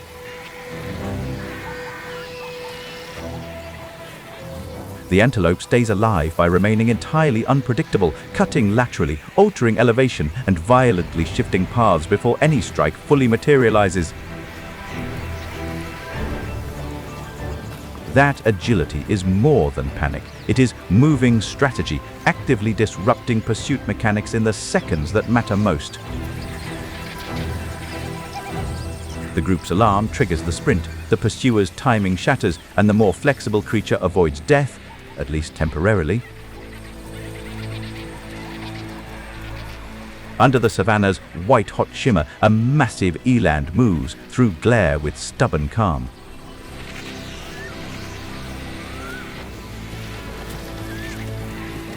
Its immense bulk immediately commands attention, radiating pure power well before the creature actually executes a single, purposeful movement.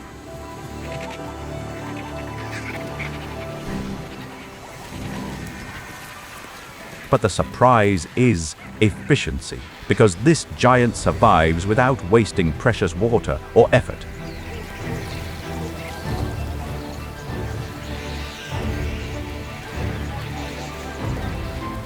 Weighing almost 2,200 pounds, this clearly isn't an average grazing animal, and local carnivores fully recognize that fact. Its body is built for heat, regulating temperature well enough to cut dangerous moisture loss. Even as the arid period eliminates any ease from the environment, the eland continually pushes onward using sheer resilience. It does not rush blindly. It survives by turning patience into usable strength. Vast plains provide extensive visibility, sporadic shadows, and vegetation, perfectly justifying the grueling journey required to reach them. Experience tells it where to cross, where to pause, and when sunlight becomes expensive. Suddenly, the challenges multiply, featuring scorching temperatures overhead, evaporating moisture underneath, and absolutely every blunder strictly penalized. Daylight becomes an enemy, burning energy, drying the body, and exposing weakness.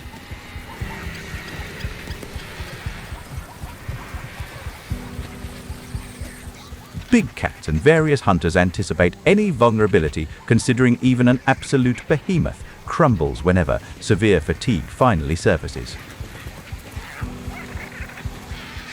Size helps, but it cannot hide, and shrinking escape routes make danger feel immediate. Should it become trapped, sheer resilience alone won't prevent hungry predators from ultimately clamping their jaws shut.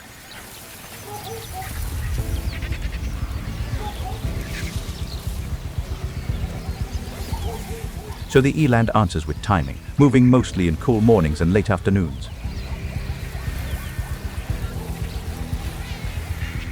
Seeking shade during peak temperatures preserves vital stamina while simultaneously conserving hydration safely stored internally.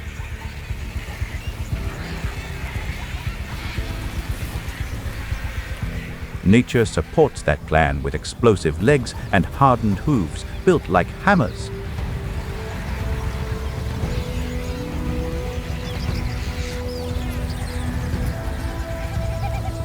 Whenever escaping proves impossible, the eland anchors itself firmly, and a single devastating strike can shatter a predator's boldness.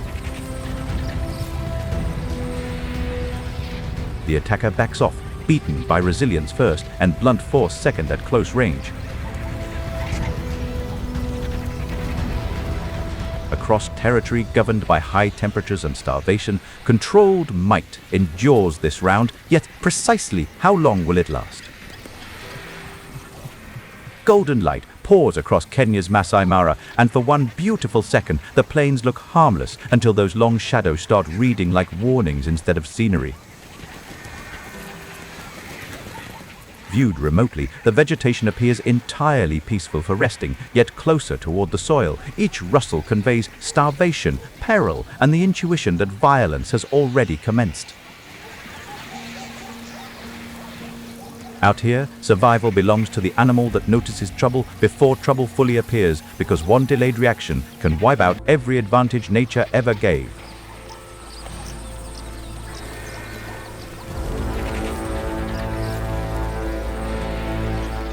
What seemingly appears like typical grazing activity frequently represents the initial stage of a surprise attack, where lethality steadily advances, although the prey appears completely undisturbed externally.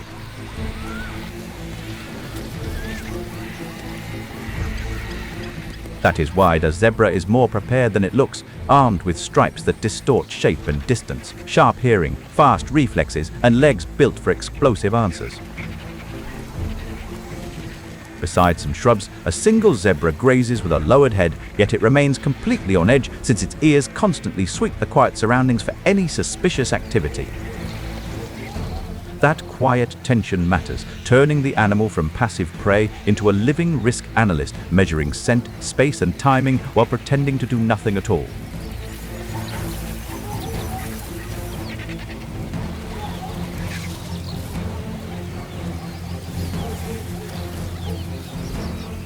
The vast plains provide a genuine shot at survival, yielding space to sprint, turn, gather, and rejoin the group in case absolute chaos suddenly erupts. But the same open country works against the hunter too, because sparse cover means a lion must commit hard and fast once concealment starts to fail. The true danger lies in proximity, as high weeds conceal a predator's final movements, reducing the response window so drastically that even strong animals get struck before they can stabilize. Just ahead, the enemy waits in perfect stillness, a lion compressed like a spring, every muscle quiet, loaded and pointed toward one fatal opening.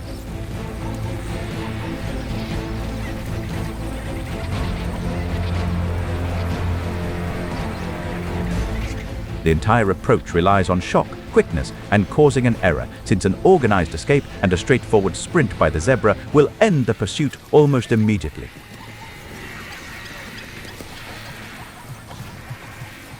Then the plane explodes and the lion launches at nearly 50 miles per hour, turning peaceful morning light into a split-second test of instinct, nerve, and control.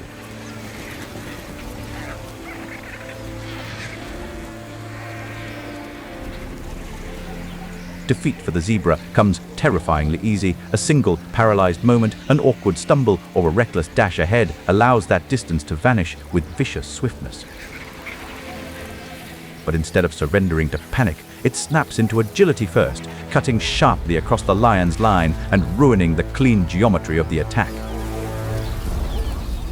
Such a dramatic turn secures the very asset-hunted creatures rarely receive during sneak attacks, a brief, practical instant to transform mere protection into a deliberate choice. Then comes the zebra's real warning, a savage backward kick powered by timing and raw leg strength, close enough to break rhythm even without landing flush. A flush strike might break a jawbone, derail an assault, or finish the pursuit immediately, and the big cat senses this danger the very second its forward progress begins fading. At the same time, the herd tightens, adults gathering around foals in a defensive ring, their noise, motion, and layered bodies making easy targeting much harder.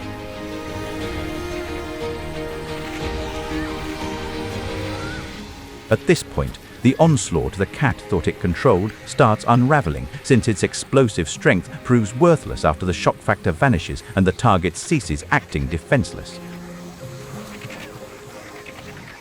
The zebra escapes not because the danger was small, but because its response was exact, proving these striped animals survived through awareness, anatomy, and nerve under pressure.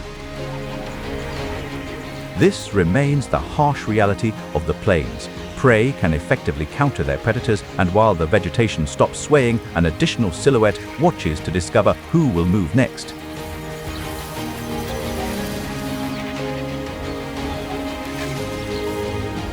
The dry season savanna burns under a hard white sky, where cracked earth, brittle thorn trees, and shimmering heat make every movement look like a decision made under pressure.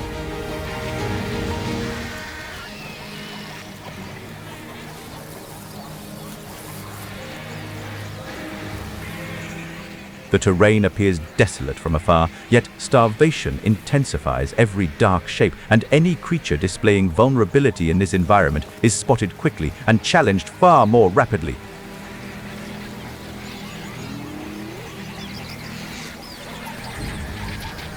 Scarcity turns the plains into a contest of nerve as much as muscle, with lions and hyenas pacing their chances because every failed hunt now costs energy they may not get back.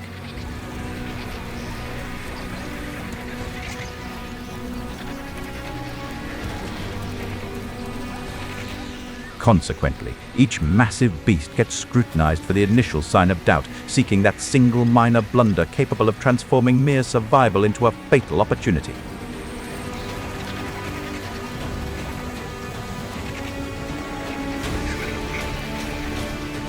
Then, the surprise rises above the grass, a giraffe, towering, graceful, and deceptive, already reading danger long before most predators could close the distance.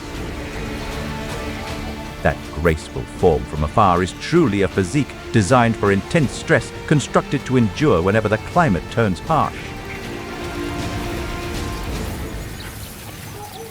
A lone giraffe stands above the yellow grass with almost eerie calm while threats gather below, refusing to waste strength in frantic motion.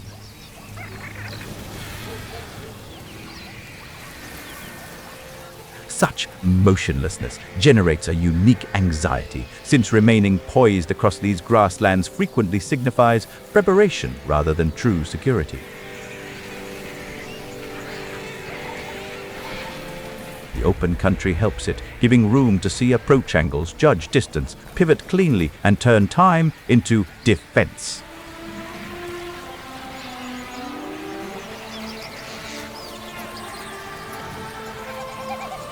However, bulk is a double-edged sword, since an enormous physique offers no camouflage after predators attack, and those extended limbs require flawless equilibrium to prevent a disastrous fall. Hungry lions and hyenas know that, so they circle with patience, watching for poor footing, confusion, or one exposed angle from behind. This boldness stems from a timeless reality. Strong victims will eventually fold, provided sufficient force surrounds them simultaneously.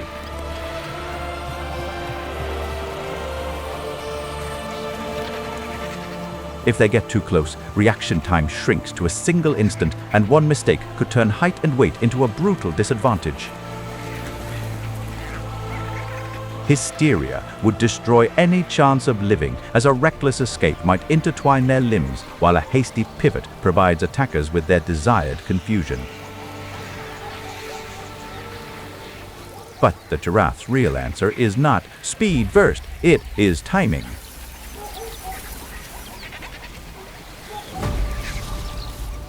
Extending almost 6 feet, those limbs are capable of kicking with devastating power, requiring very few opportunities to completely alter the outcome of a battle.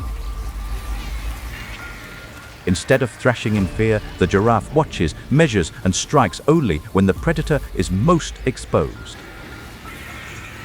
A single, precise strike possesses the ability to halt progress, fracture skeletons, and destroy morale within one brutal Evolution stands behind that blow, with bone, muscle, and joints refined to absorb enormous stress and return it with punishing efficiency. Following a successful retaliation, the predator falters in retreat, realizing far too sluggishly that the colossal figure remained heavily armed all along. What looked like opportunity becomes a costly miscalculation, and the giant holds its ground through discipline instead of panic. This remains the scorching environment's ultimate teaching. Grace frequently masks incredible strength, and enduring usually goes to the creature remaining tranquil as perilous threats approach. But as the sun hardens and the grass goes still again, somewhere nearby, another hungry set of eyes is already measuring the distance. Still upright, the giraffe has its massive outline silhouetted against a sun-scorched horizon, but this tranquility seems deceptive, since peril seldom concludes after a single unsuccessful charge.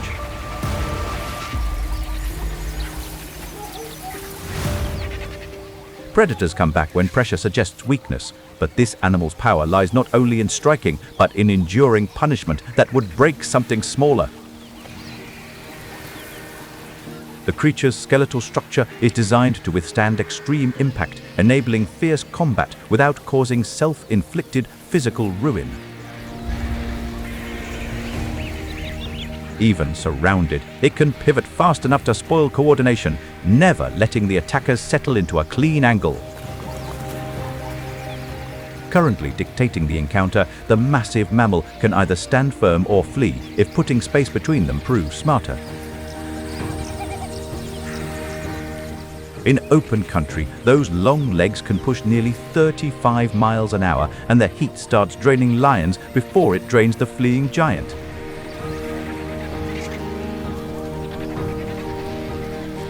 Fleeing isn't a guaranteed option, since an organized convergence might block the simplest path, and an assault from dual angles makes pulling back remarkably risky. A bold lioness gambles on surprise, hoping one committed leap will throw the giraffe off balance before all that power answers. Pausing at such close range proves deadly, as a single clumsy stride or a failed initial strike escalates the peril in a heartbeat. So it makes it stand, and the counterattack fires fast, heavy, and direct, a hammering kick that shatters the attack pattern on contact. Additional crushing kicks render the earth treacherous, signaling with every strike that relentless pursuit might demand a price far outweighing the meal.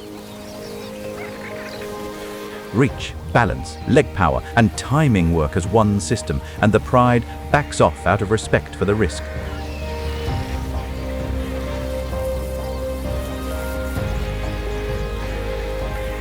To stay alive, the creature combines immense strength with careful restraint, demonstrating that self-protection equals aggression in terror as fresh threats stalk the brush.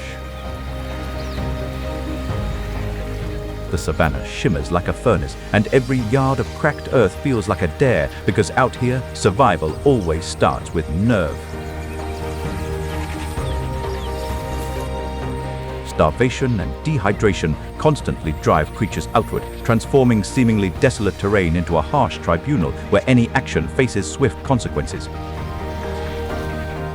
That is the first truth of this place. Herbivores are not soft targets, and the dry season teaches them to fight for space. Displaying this reality clearly, the oryx possesses elongated, perfectly straight horns designed strictly for lethal accuracy rather than mere decoration. Standing under the white-hot sun, it looks almost motionless, yet the lifted head and fixed stare say it will not fold.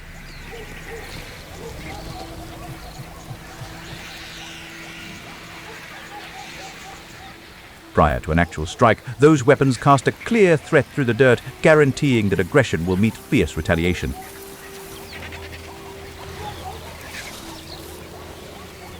The setting favors clarity, sparse brush exposes movement, and open ground gives the oryx room to pivot, plant, and choose its moment. Nevertheless, deprivation intensifies the stakes, since meals remain scarce, hydration requires longer treks, and scorching temperatures drain energy well before a predator strikes. That pressure is exactly what the lionesses are counting on as they slide low through the brush, patient, quiet, and disturbingly organized. Rather than rushing aimlessly, the attackers calculate proximity, analyze trajectories, and anticipate a single pause that will shatter the standoff entirely. Then, the ambush breaks loose in a rush of dust and muscle, compressing the whole contest into seconds too short for doubt. Should the antelope flee wildly, it forfeits its life, since a reckless retreat leaves its sides vulnerable and gives attackers an unobstructed path.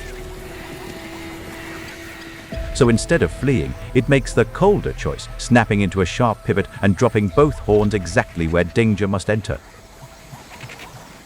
Within a split second, the chase morphs into a standoff, and the seemingly trapped creature abruptly commands the terrain right before it.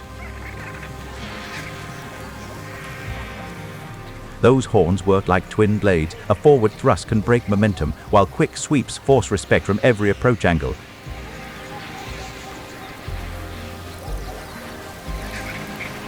Sustaining this protection requires far more than biology. It relies on intuition, equilibrium, and rapid decision-making honed over years in scorching temperatures. The oryx stays composed while the lionesses overcommit, and that calm matters because precision beats speed the second fear stops driving. The peril completely reverses. A clumsy stride might cause a deep stab, a torn muscle, or damage no starving predator can endure. The lionesses hesitate, their clean attack line bending just enough to ruin the finish, and suddenly easy prey looks like a terrible bet.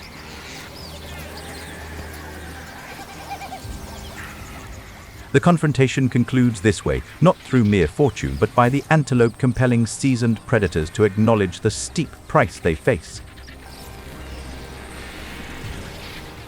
It survives as one of the savanna's most disciplined defenders, winning through readiness, timing, and the nerve to meet danger head-on. This harsh yet basic truth proves an effective defense alters any assault, and staying alive sometimes favors the beast that holds its ground. But the heat keeps rippling across the plains, and somewhere nearby, another predator is already weighing the same question: is this warrior worth the risk? This evening, the plains echo with anxiety as each dissipating roar resembles an alarm bell much more than a triumphant declaration.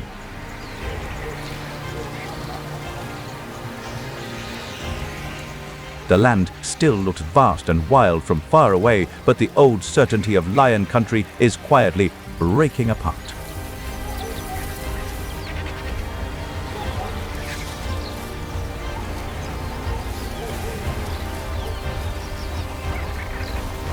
Each pursuit, every scorching breeze, and all periods of quiet currently bear the heavy burden of defeat rather than assured boldness.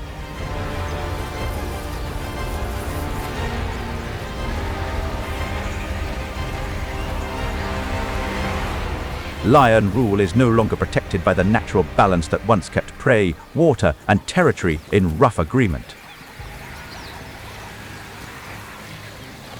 Altered weather patterns, erratic seasons, and growing human interference have dramatically rewritten reality, transforming former supremacy into a grueling struggle for basic existence. What used to feel like a kingdom of command is becoming a daily fight just to endure one more hard season.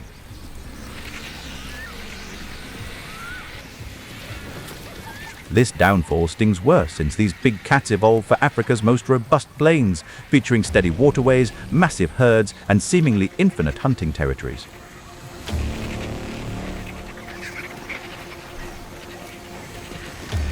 In places like the Serengeti and the Okavango Delta, prides once carried a clear advantage over the land around them.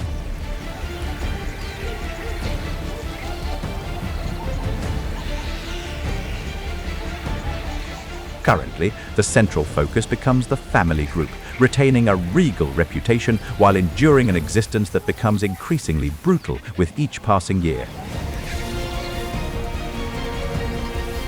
These lions are not struggling to rule easily anymore, but to hold on while pressure closes from every direction.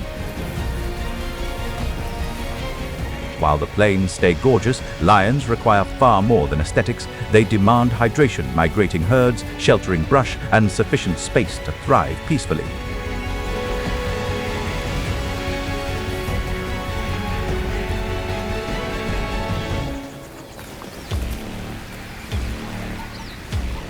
When those pieces stay in balance, a pride can defend cubs, hunt efficiently, and avoid the reckless risks desperation forces on hungry predators.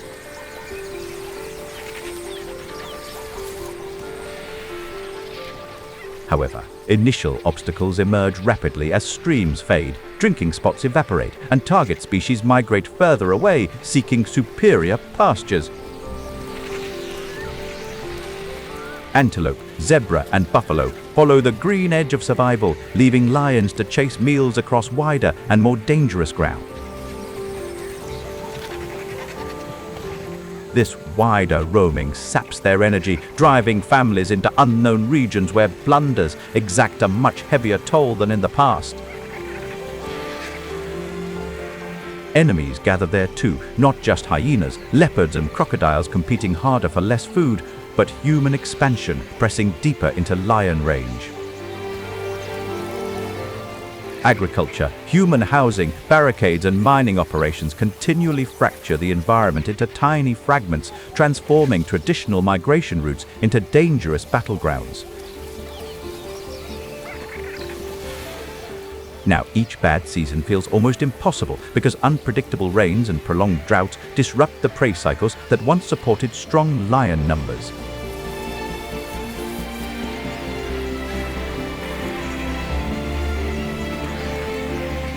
Long-standing alliances must now journey greater distances, battle more fiercely, and heal with significantly reduced opportunities to restore the stamina depleted during combat. The failure is no longer theoretical, because lion populations have dropped by nearly 43% over the past 2 decades across much of Africa. Sounds that formerly projected absolute dominance currently resonate as a species being steadily driven into retreat, cry by cry, year after year. At that point, raw resilience is not enough, because lions cannot outfight disappearing habitat, collapsing prey access, and repeated conflict on their own. Surviving tomorrow relies heavily on factors beyond innate biology, involving secured migration paths, intelligent environmental planning, and genuinely effective shared living frameworks.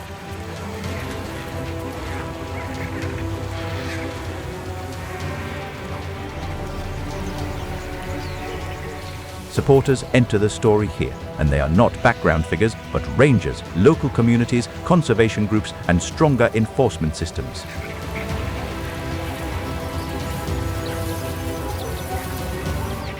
These efforts ultimately dictate if the big cats retain domains, maintain local food sources, and preserve the reproductive consistency granting any family long-term viability.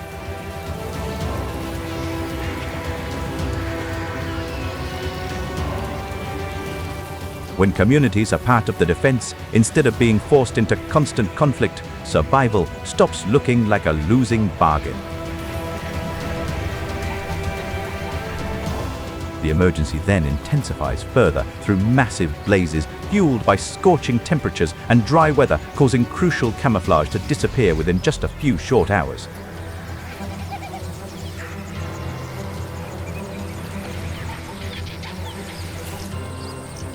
When flames race through dry grass, prey scatters, shelter disappears, and lions are left exposed in a landscape that suddenly offers fewer choices. Once the haze dissipates, the devastation remains, since reduced foliage results in tougher pursuits, extended dangers, and heightened panic surrounding each dwindling necessity. So, the real solution is not saving lions one emergency at a time, but protecting the full ecosystem that makes lion life possible. Protecting territories, halting poachers, stabilizing food sources, and minimizing human clashes collectively present the best strategy moving forward. Hope still exists, but only if urgent action lasts long enough for protected space and dependable prey to return.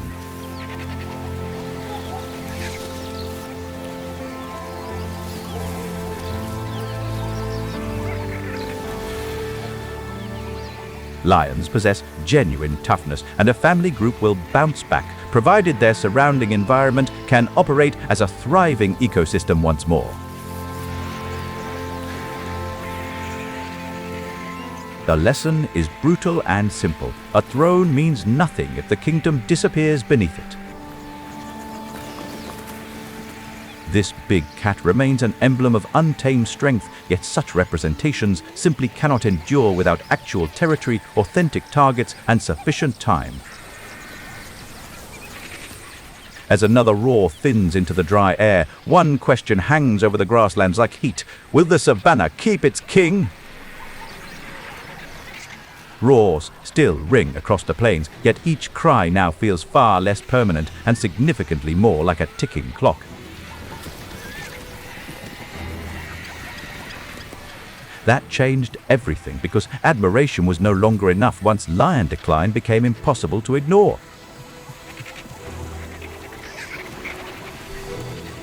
Wildlife preservation rapidly became actionable, swapping vague worries for solid funding, strategic preparation, and intense momentum.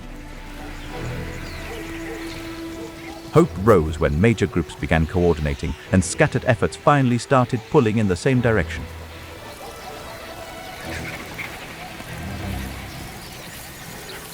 Panthera transformed into an incredibly influential group, collaborating alongside nations where wild cats still possess adequate space to endure. The first rule was simple: protect land that can still carry prey, water, cover, and cubs. Sanctuaries protect essential living spaces, whereas natural pathways link feline families together rather than trapping them within biological dead ends. But vast borders are remote, expensive, and brutally hard to patrol. Well, a single, vulnerable section could easily reignite the entire emergency and destroy carefully achieved balance.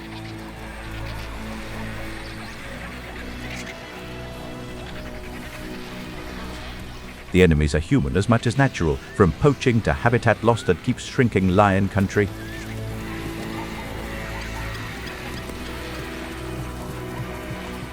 Tensions quickly escalate around settlements, where a single slaughtered bovine can instantly transform local terror into violent revenge.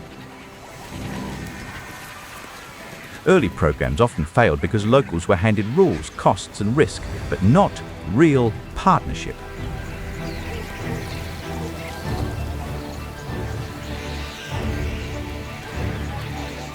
The wiser solution was mutual survival, explaining predator habits, lowering cattle dangers, and making proactive safety far simpler than vengeance. Support grew through field teams and technology, with GPS collars, cameras, and ranger networks tracking danger early.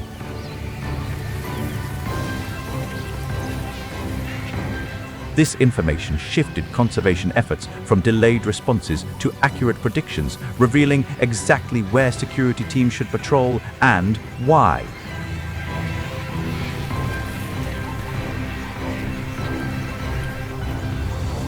In better managed reserves, some lion populations are now showing cautious, fragile signs of recovery.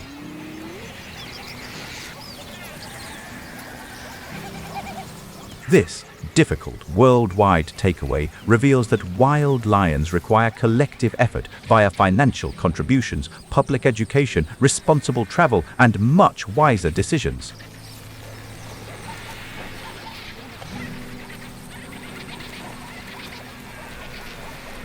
The ending is unwritten because every protected roar depends on what people do next. Across the vast plains, threats may arrive instantly, and once an attacker lunges forward, staying alive strictly favors the creature that reacts the fastest. That is why the wildebeest starts with a lie wrapped around it, because people see prey and expect panic, while the savannah keeps teaching judgment.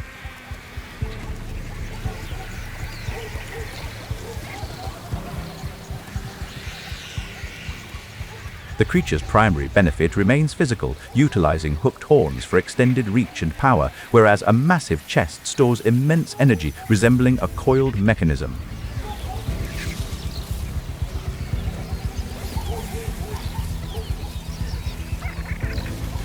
So the main character is not a helpless runner, but an animal reading distance, angle, and momentum in seconds before choosing fight or flight. Across vast landscapes, unobstructed areas provide essential space to turn and strike back, while solid earth allows immense strength to transfer flawlessly to the skeleton and weapons. But barriers rise fast when hunters close from different sides, stealing the easy escape lane and turning a half-second hesitation into an invitation.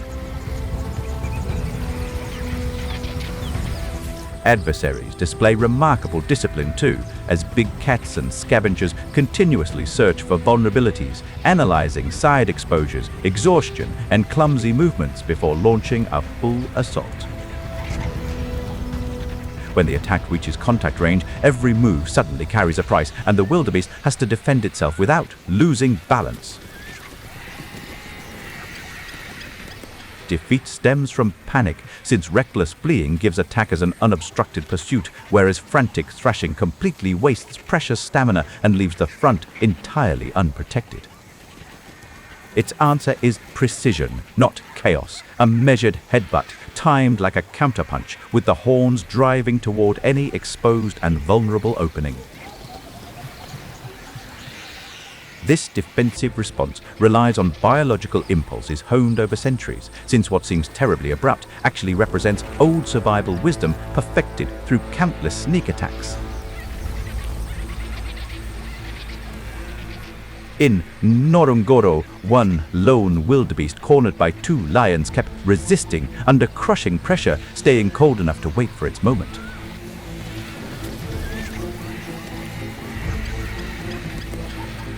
The situation instantly shifted following a single determined lunge, and this urgent retaliation shattered the predator's bravery, since the associated danger abruptly appeared far too high.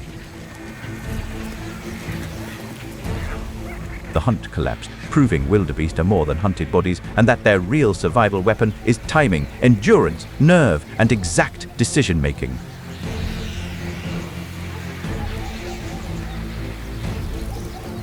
This harsh yet basic takeaway proves a single flawless defensive move easily changes outcomes in nature, although another perilous challenge is already brewing nearby amidst the vegetation.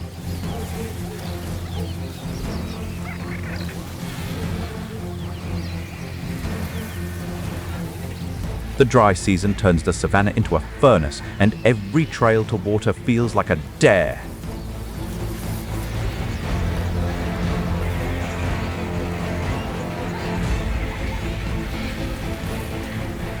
Scorching temperatures eliminate ease, bake the earth, and cause quietness to seem terribly dangerous all day, since a sneak attack might be lurking absolutely anywhere.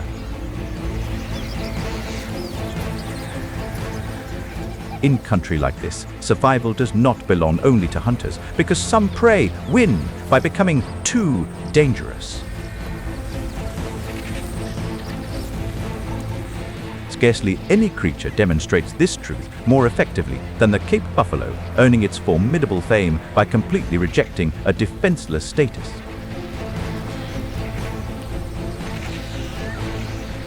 Weighing nearly a ton, it carries the kind of mass that turns one committed step into impact like a hammer.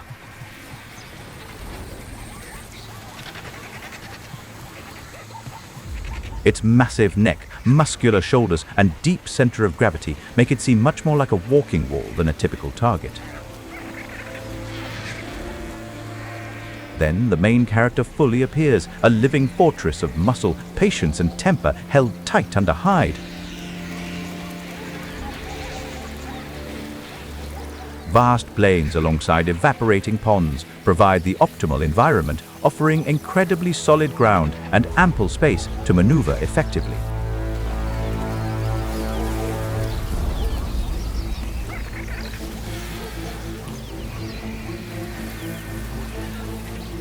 There, it can lower its head, plant its weight, and face danger cleanly instead of vanishing into confusion. Yet, the exact dry spell enhancing sightlines also generates immense stress, pushing groups into predictable habits that observant attackers quickly memorize. Lions are the enemy here, tempted by all that meat, yet aware one bad angle can kill. Once attackers draw near enough to strike, the threat turns incredibly precise, since the enormous beast cannot afford a single wasted action. A stumble, a late pivot, or one broken turn would open the flanks and turn strength into exposure.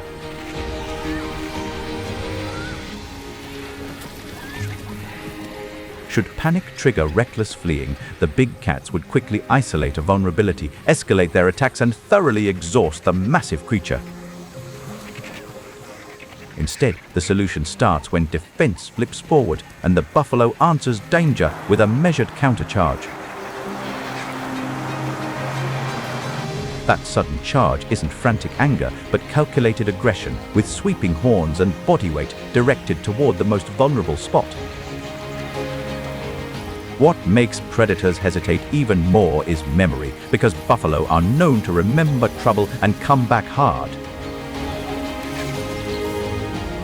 Physical structure complements this mentality flawlessly, featuring sweeping horns providing mechanical advantage and a toughened skull designed to withstand heavy blows. The fight ends when hunger loses its nerve and the lions abandon the clean kill they expected.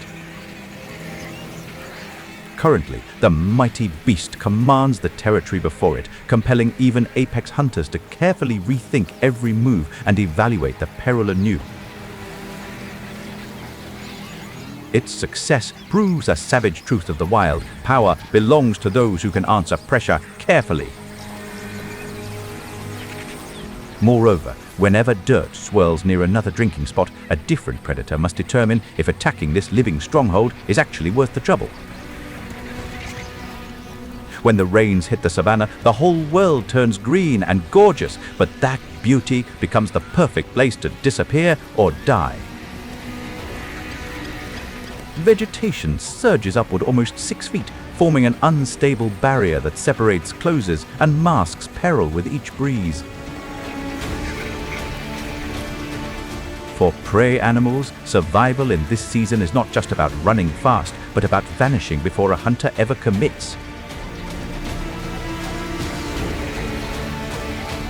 What appears to be comfort rapidly becomes complex, since the identical foliage protecting vulnerable creatures simultaneously provides predators additional space to sneak closer.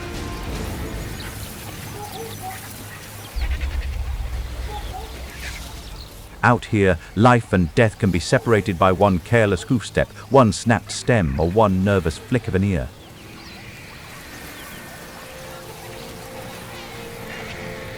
Nevertheless, the wet season grants plant eaters a significant benefit, since dense foliage obscures their silhouettes and breaks their physical forms into darkness.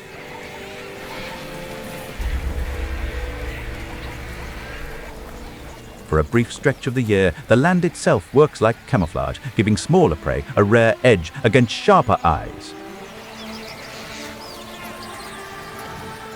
Amidst the targeted creatures, the impala excels by executing the reverse approach, merging so seamlessly with the environment that it practically ceases to be visible.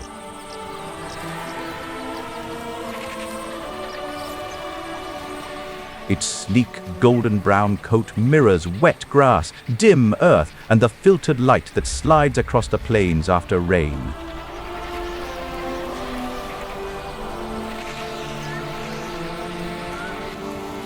Nature didn't design this creature solely for running, but rather to vanish so perfectly that a pursuit might never even begin.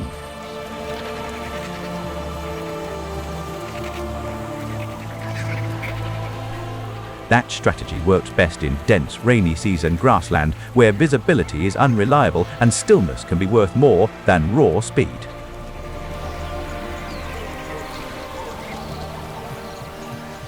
Inside that breathing labyrinth, a completely still figure turns incredibly difficult to decipher, and even veteran hunters must expend more effort seeking absolute confirmation.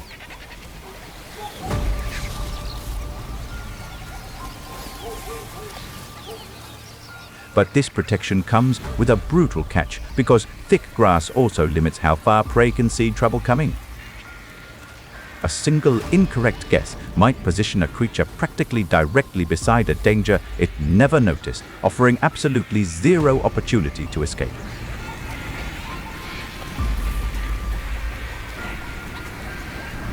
Then the enemies appear, lions and leopards moving with cold patience, studying every tremor, gap, and broken line in the vegetation.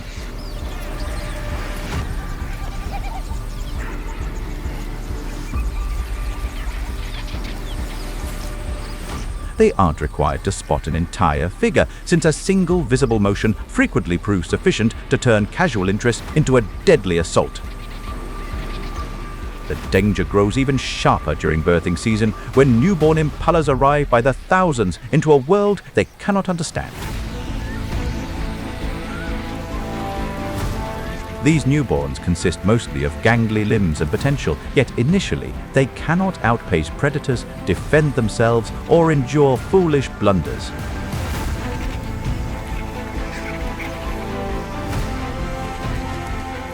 If panic takes over, they are finished because one cry, one stumble, or one desperate dash can reveal them instantly. During those early days, activity frequently attracts doom much quicker than it provides safety, which makes holding absolutely still their most critical survival tactic. So the solution is beautifully simple and unbelievably hard: complete stillness in a world designed to provoke fear.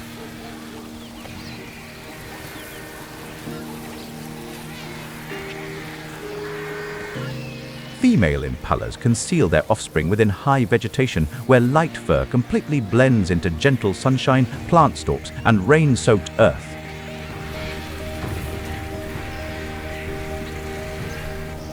When danger passes close enough to hear breathing, the fawns stay silent and motionless, surviving by refusing to announce themselves. This approach succeeds since the mothers understand the vegetation, master the schedule, and recognize exactly how to circle back without pulling predators right to the spot. Color, posture, and silence lock together like armor made from patience, proving that not every shield has to strike back. Thomson's gazelles demonstrate an identical truth through a distinct method, sporting tan and white coats that vanish into the surrounding vegetation practically flawlessly.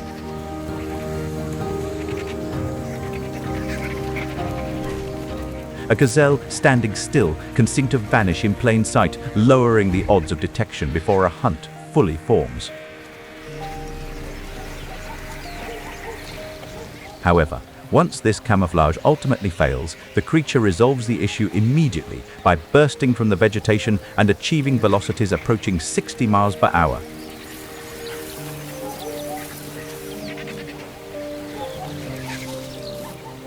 That violent switch from invisibility to acceleration can shatter a predator's rhythm and turn a sure kill into empty grass. The takeaway is unmistakable. Outlasting threats out here favors creatures understanding exactly when to disappear, when to hold still, and when to flee.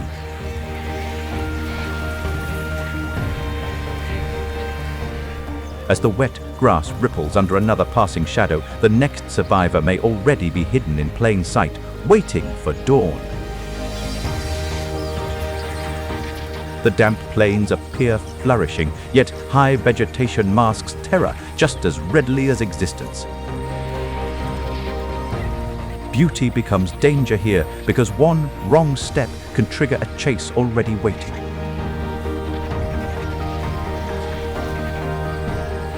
Among plant eaters, staying alive begins young through unwavering vigilance for predators already focused directly upon them.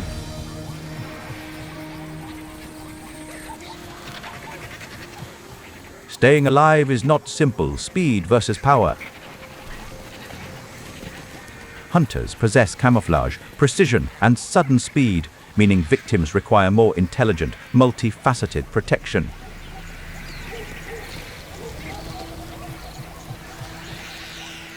Thomson's gazelles hold one advantage: agility that shatters a chase's rhythm.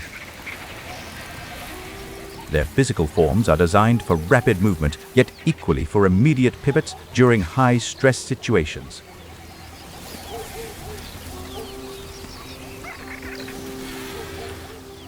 That makes the gazelle a protagonist of evasive intelligence, not brute resistance.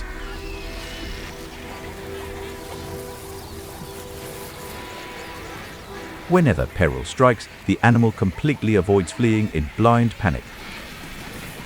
It reads angles in split seconds and forces pursuit into chaos. Expansive, rain-nourished plains provide the perfect setting for executing that protective strategy.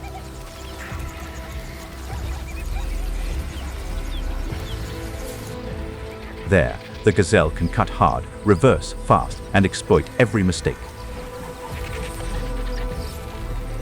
bumpy terrain and wavering vegetation transform rapid movement into a confusing trick rather than a direct getaway path. But the obstacle appears when a cheetah wins early momentum and closes fast.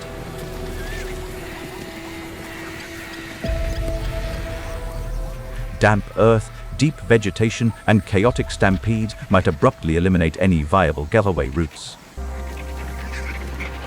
The enemies are brutally efficient, especially cheetahs built for savage acceleration. Big cats and wild dogs contribute additional perils through sneak attacks, stamina, and coordinated group tactics. Once the chase is on, difficulty spikes for both hunter and prey. A cheetah might hit 60 miles per hour, yet that explosive energy drastically reduces its ability to maneuver.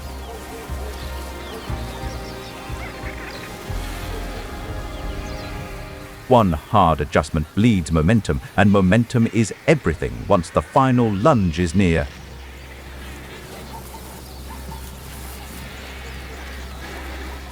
Consequently, the gazelle's intelligence proves equally crucial to its limbs, since perfect synchronization overcomes frantic panic.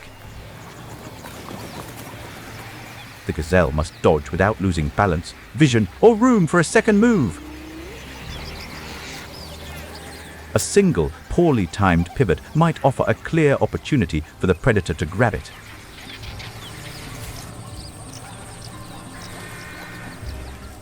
Failure comes when the gazelle trusts straight-line speed alone. A straightforward dash leaves it easy to track, while sheer terror drains its physical endurance. The solution is violent zigzagging that punishes overcommitment. Sudden maneuvers require a big cat to battle its own forward speed prior to securing the meal. That lowers hunting success and proves disruption can beat even precision.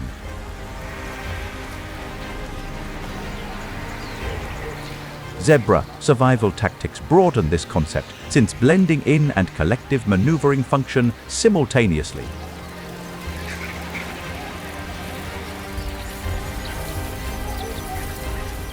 In a tight herd, black and white stripes create a dazzle effect that makes individuals harder to isolate.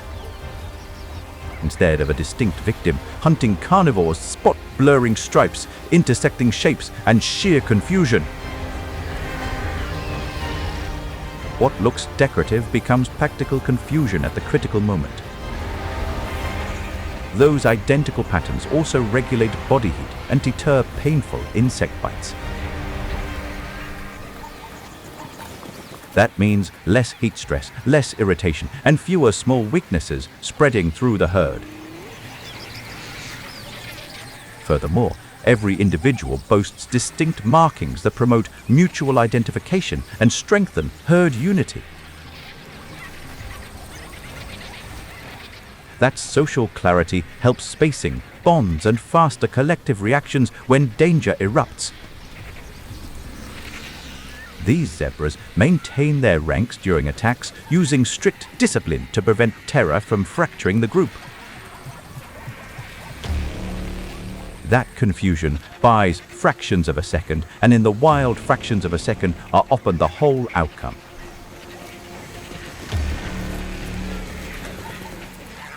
The best protection seldom relies on a single tactic, combining multiple minor benefits well before any vulnerability appears. Even wildebeest fit that pattern, using endurance, herd awareness, and timing to survive a landscape that never stops testing them each season. The takeaway is obvious. Grazing mammals endure using overlapping evolutionary traits rather than one magical feature.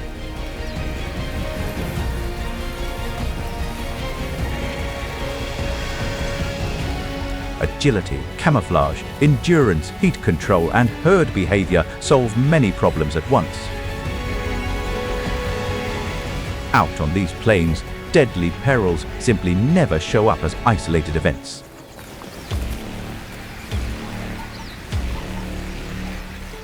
so the ending stays open with every migration, watering route, and moving wall of grass. A single antelope might flee via a flawless pivot, while zebras survive by visually confusing their attackers. But beyond that green cover, another predator is already closing, waiting to see which defense fails next. As precipitation returns, the plains appear revitalized, yet flourishing vegetation often renders hidden threats incredibly difficult to spot. Tall grass, shallow pools, and thick green cover feed the herds while hiding killers close enough to strike. This apparent comfort actually conceals a deadly time frame where predators can lurk nearby without ever revealing themselves.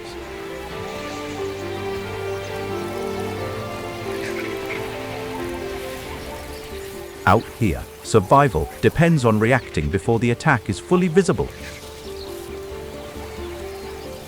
A single sluggish look, an offbeat step, or a reckless pivot easily transforms peaceful feeding into pure pandemonium.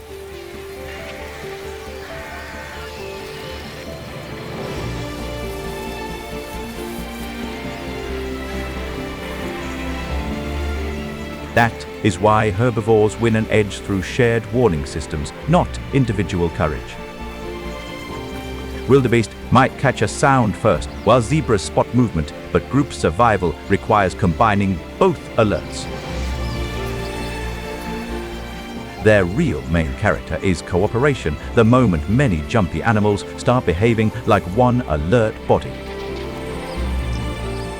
These combined protective tactics work optimally across expansive, wet grasslands where diverse groups travel along identical migratory pathways.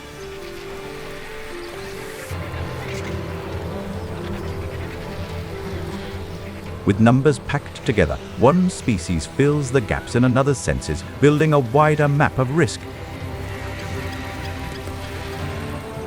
However, the identical vegetation supplying nourishment simultaneously obstructs sightlines, allowing seasoned hunters to skillfully exploit such an incredible advantage. Lions flatten into shadow, leopards dissolve into broken color, and both wait for distraction, separation, or doubt.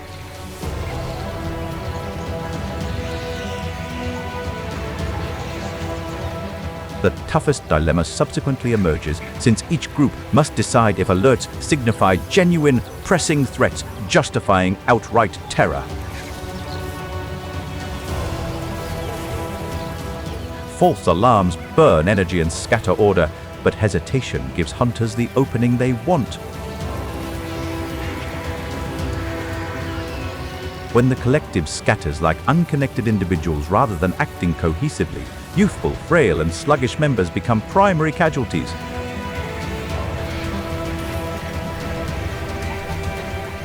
The solution often starts with the wildebeest's deep alarm call, a low rolling signal that changes the mood of the plain.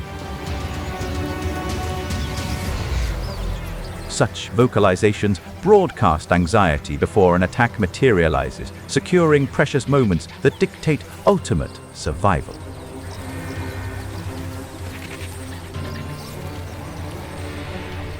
Support arrives through zebra vigilance because their sharp eyesight helps pin down where the threat is moving.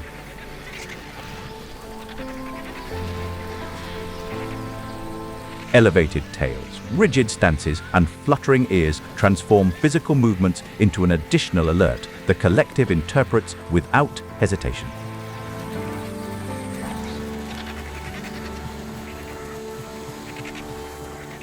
Even smaller sentinels join the chain as guinea fowl explode upward with piercing calls and beating wings. These vocalizations alert beyond their immediate group, signaling to surrounding herbivores that a deadly threat currently navigates the underbrush.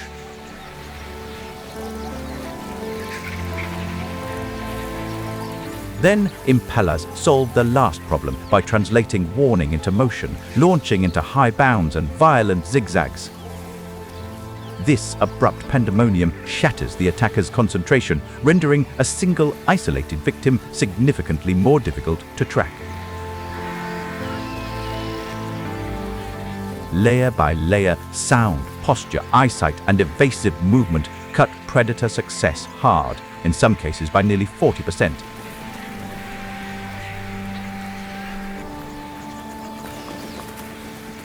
This brutal reality is incredibly straightforward. Across the grasslands, defensive alertness functions optimally whenever multiple animals participate together. Herbivores endure not through speed alone, but through trust in signals traveling faster than fear. While damp vegetation sways amidst the breeze once more, an impending alert could currently be brewing just beyond visual range. When the green savanna looks peaceful, a buffalo herd rolls through it like a moving barricade of muscle and horns. Such tranquility endures momentarily, since throughout predator territory, peacefulness abruptly transforms into organized protection long before a hunter fully bridges the gap. Buffalo survive not by brute force alone, but by reacting together so fast that panic never gets the first vote.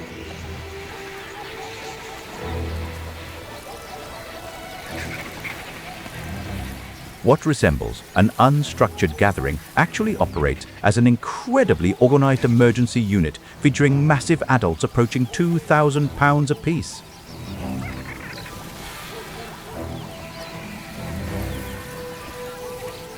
Their real strength appears when the whole herd answers at once, turning open ground into defended territory in seconds.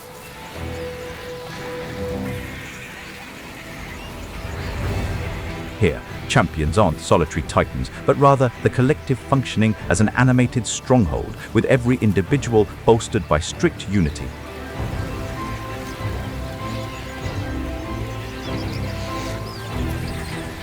Lush grassland gives them the best chance, feeding enough mouths to keep calves surrounded, even while tall cover hides danger.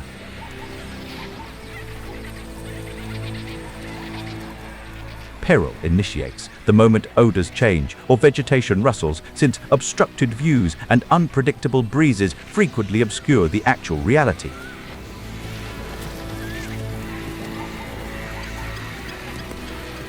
Lions know that, so they do not rush the center. They stalk for hesitation, a calf exposed, a flank half open. The greatest terror strikes when the group must simultaneously travel and protect themselves, since a single perimeter breach proves absolutely lethal. If fear shattered the group, a separated calf would face claws alone, and even massive buffalo would look.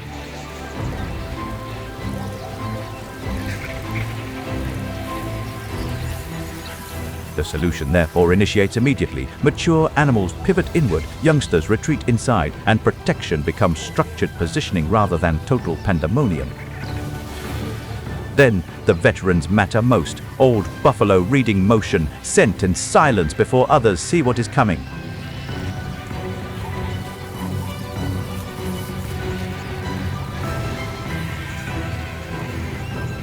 Deep vocalizations and slight adjustments transmit alerts far quicker than sheer terror, maintaining collective reliance significantly above raw fright. When lions push too close, defense hardens into offense, and the biggest bulls surge forward with horn, weight, and momentum.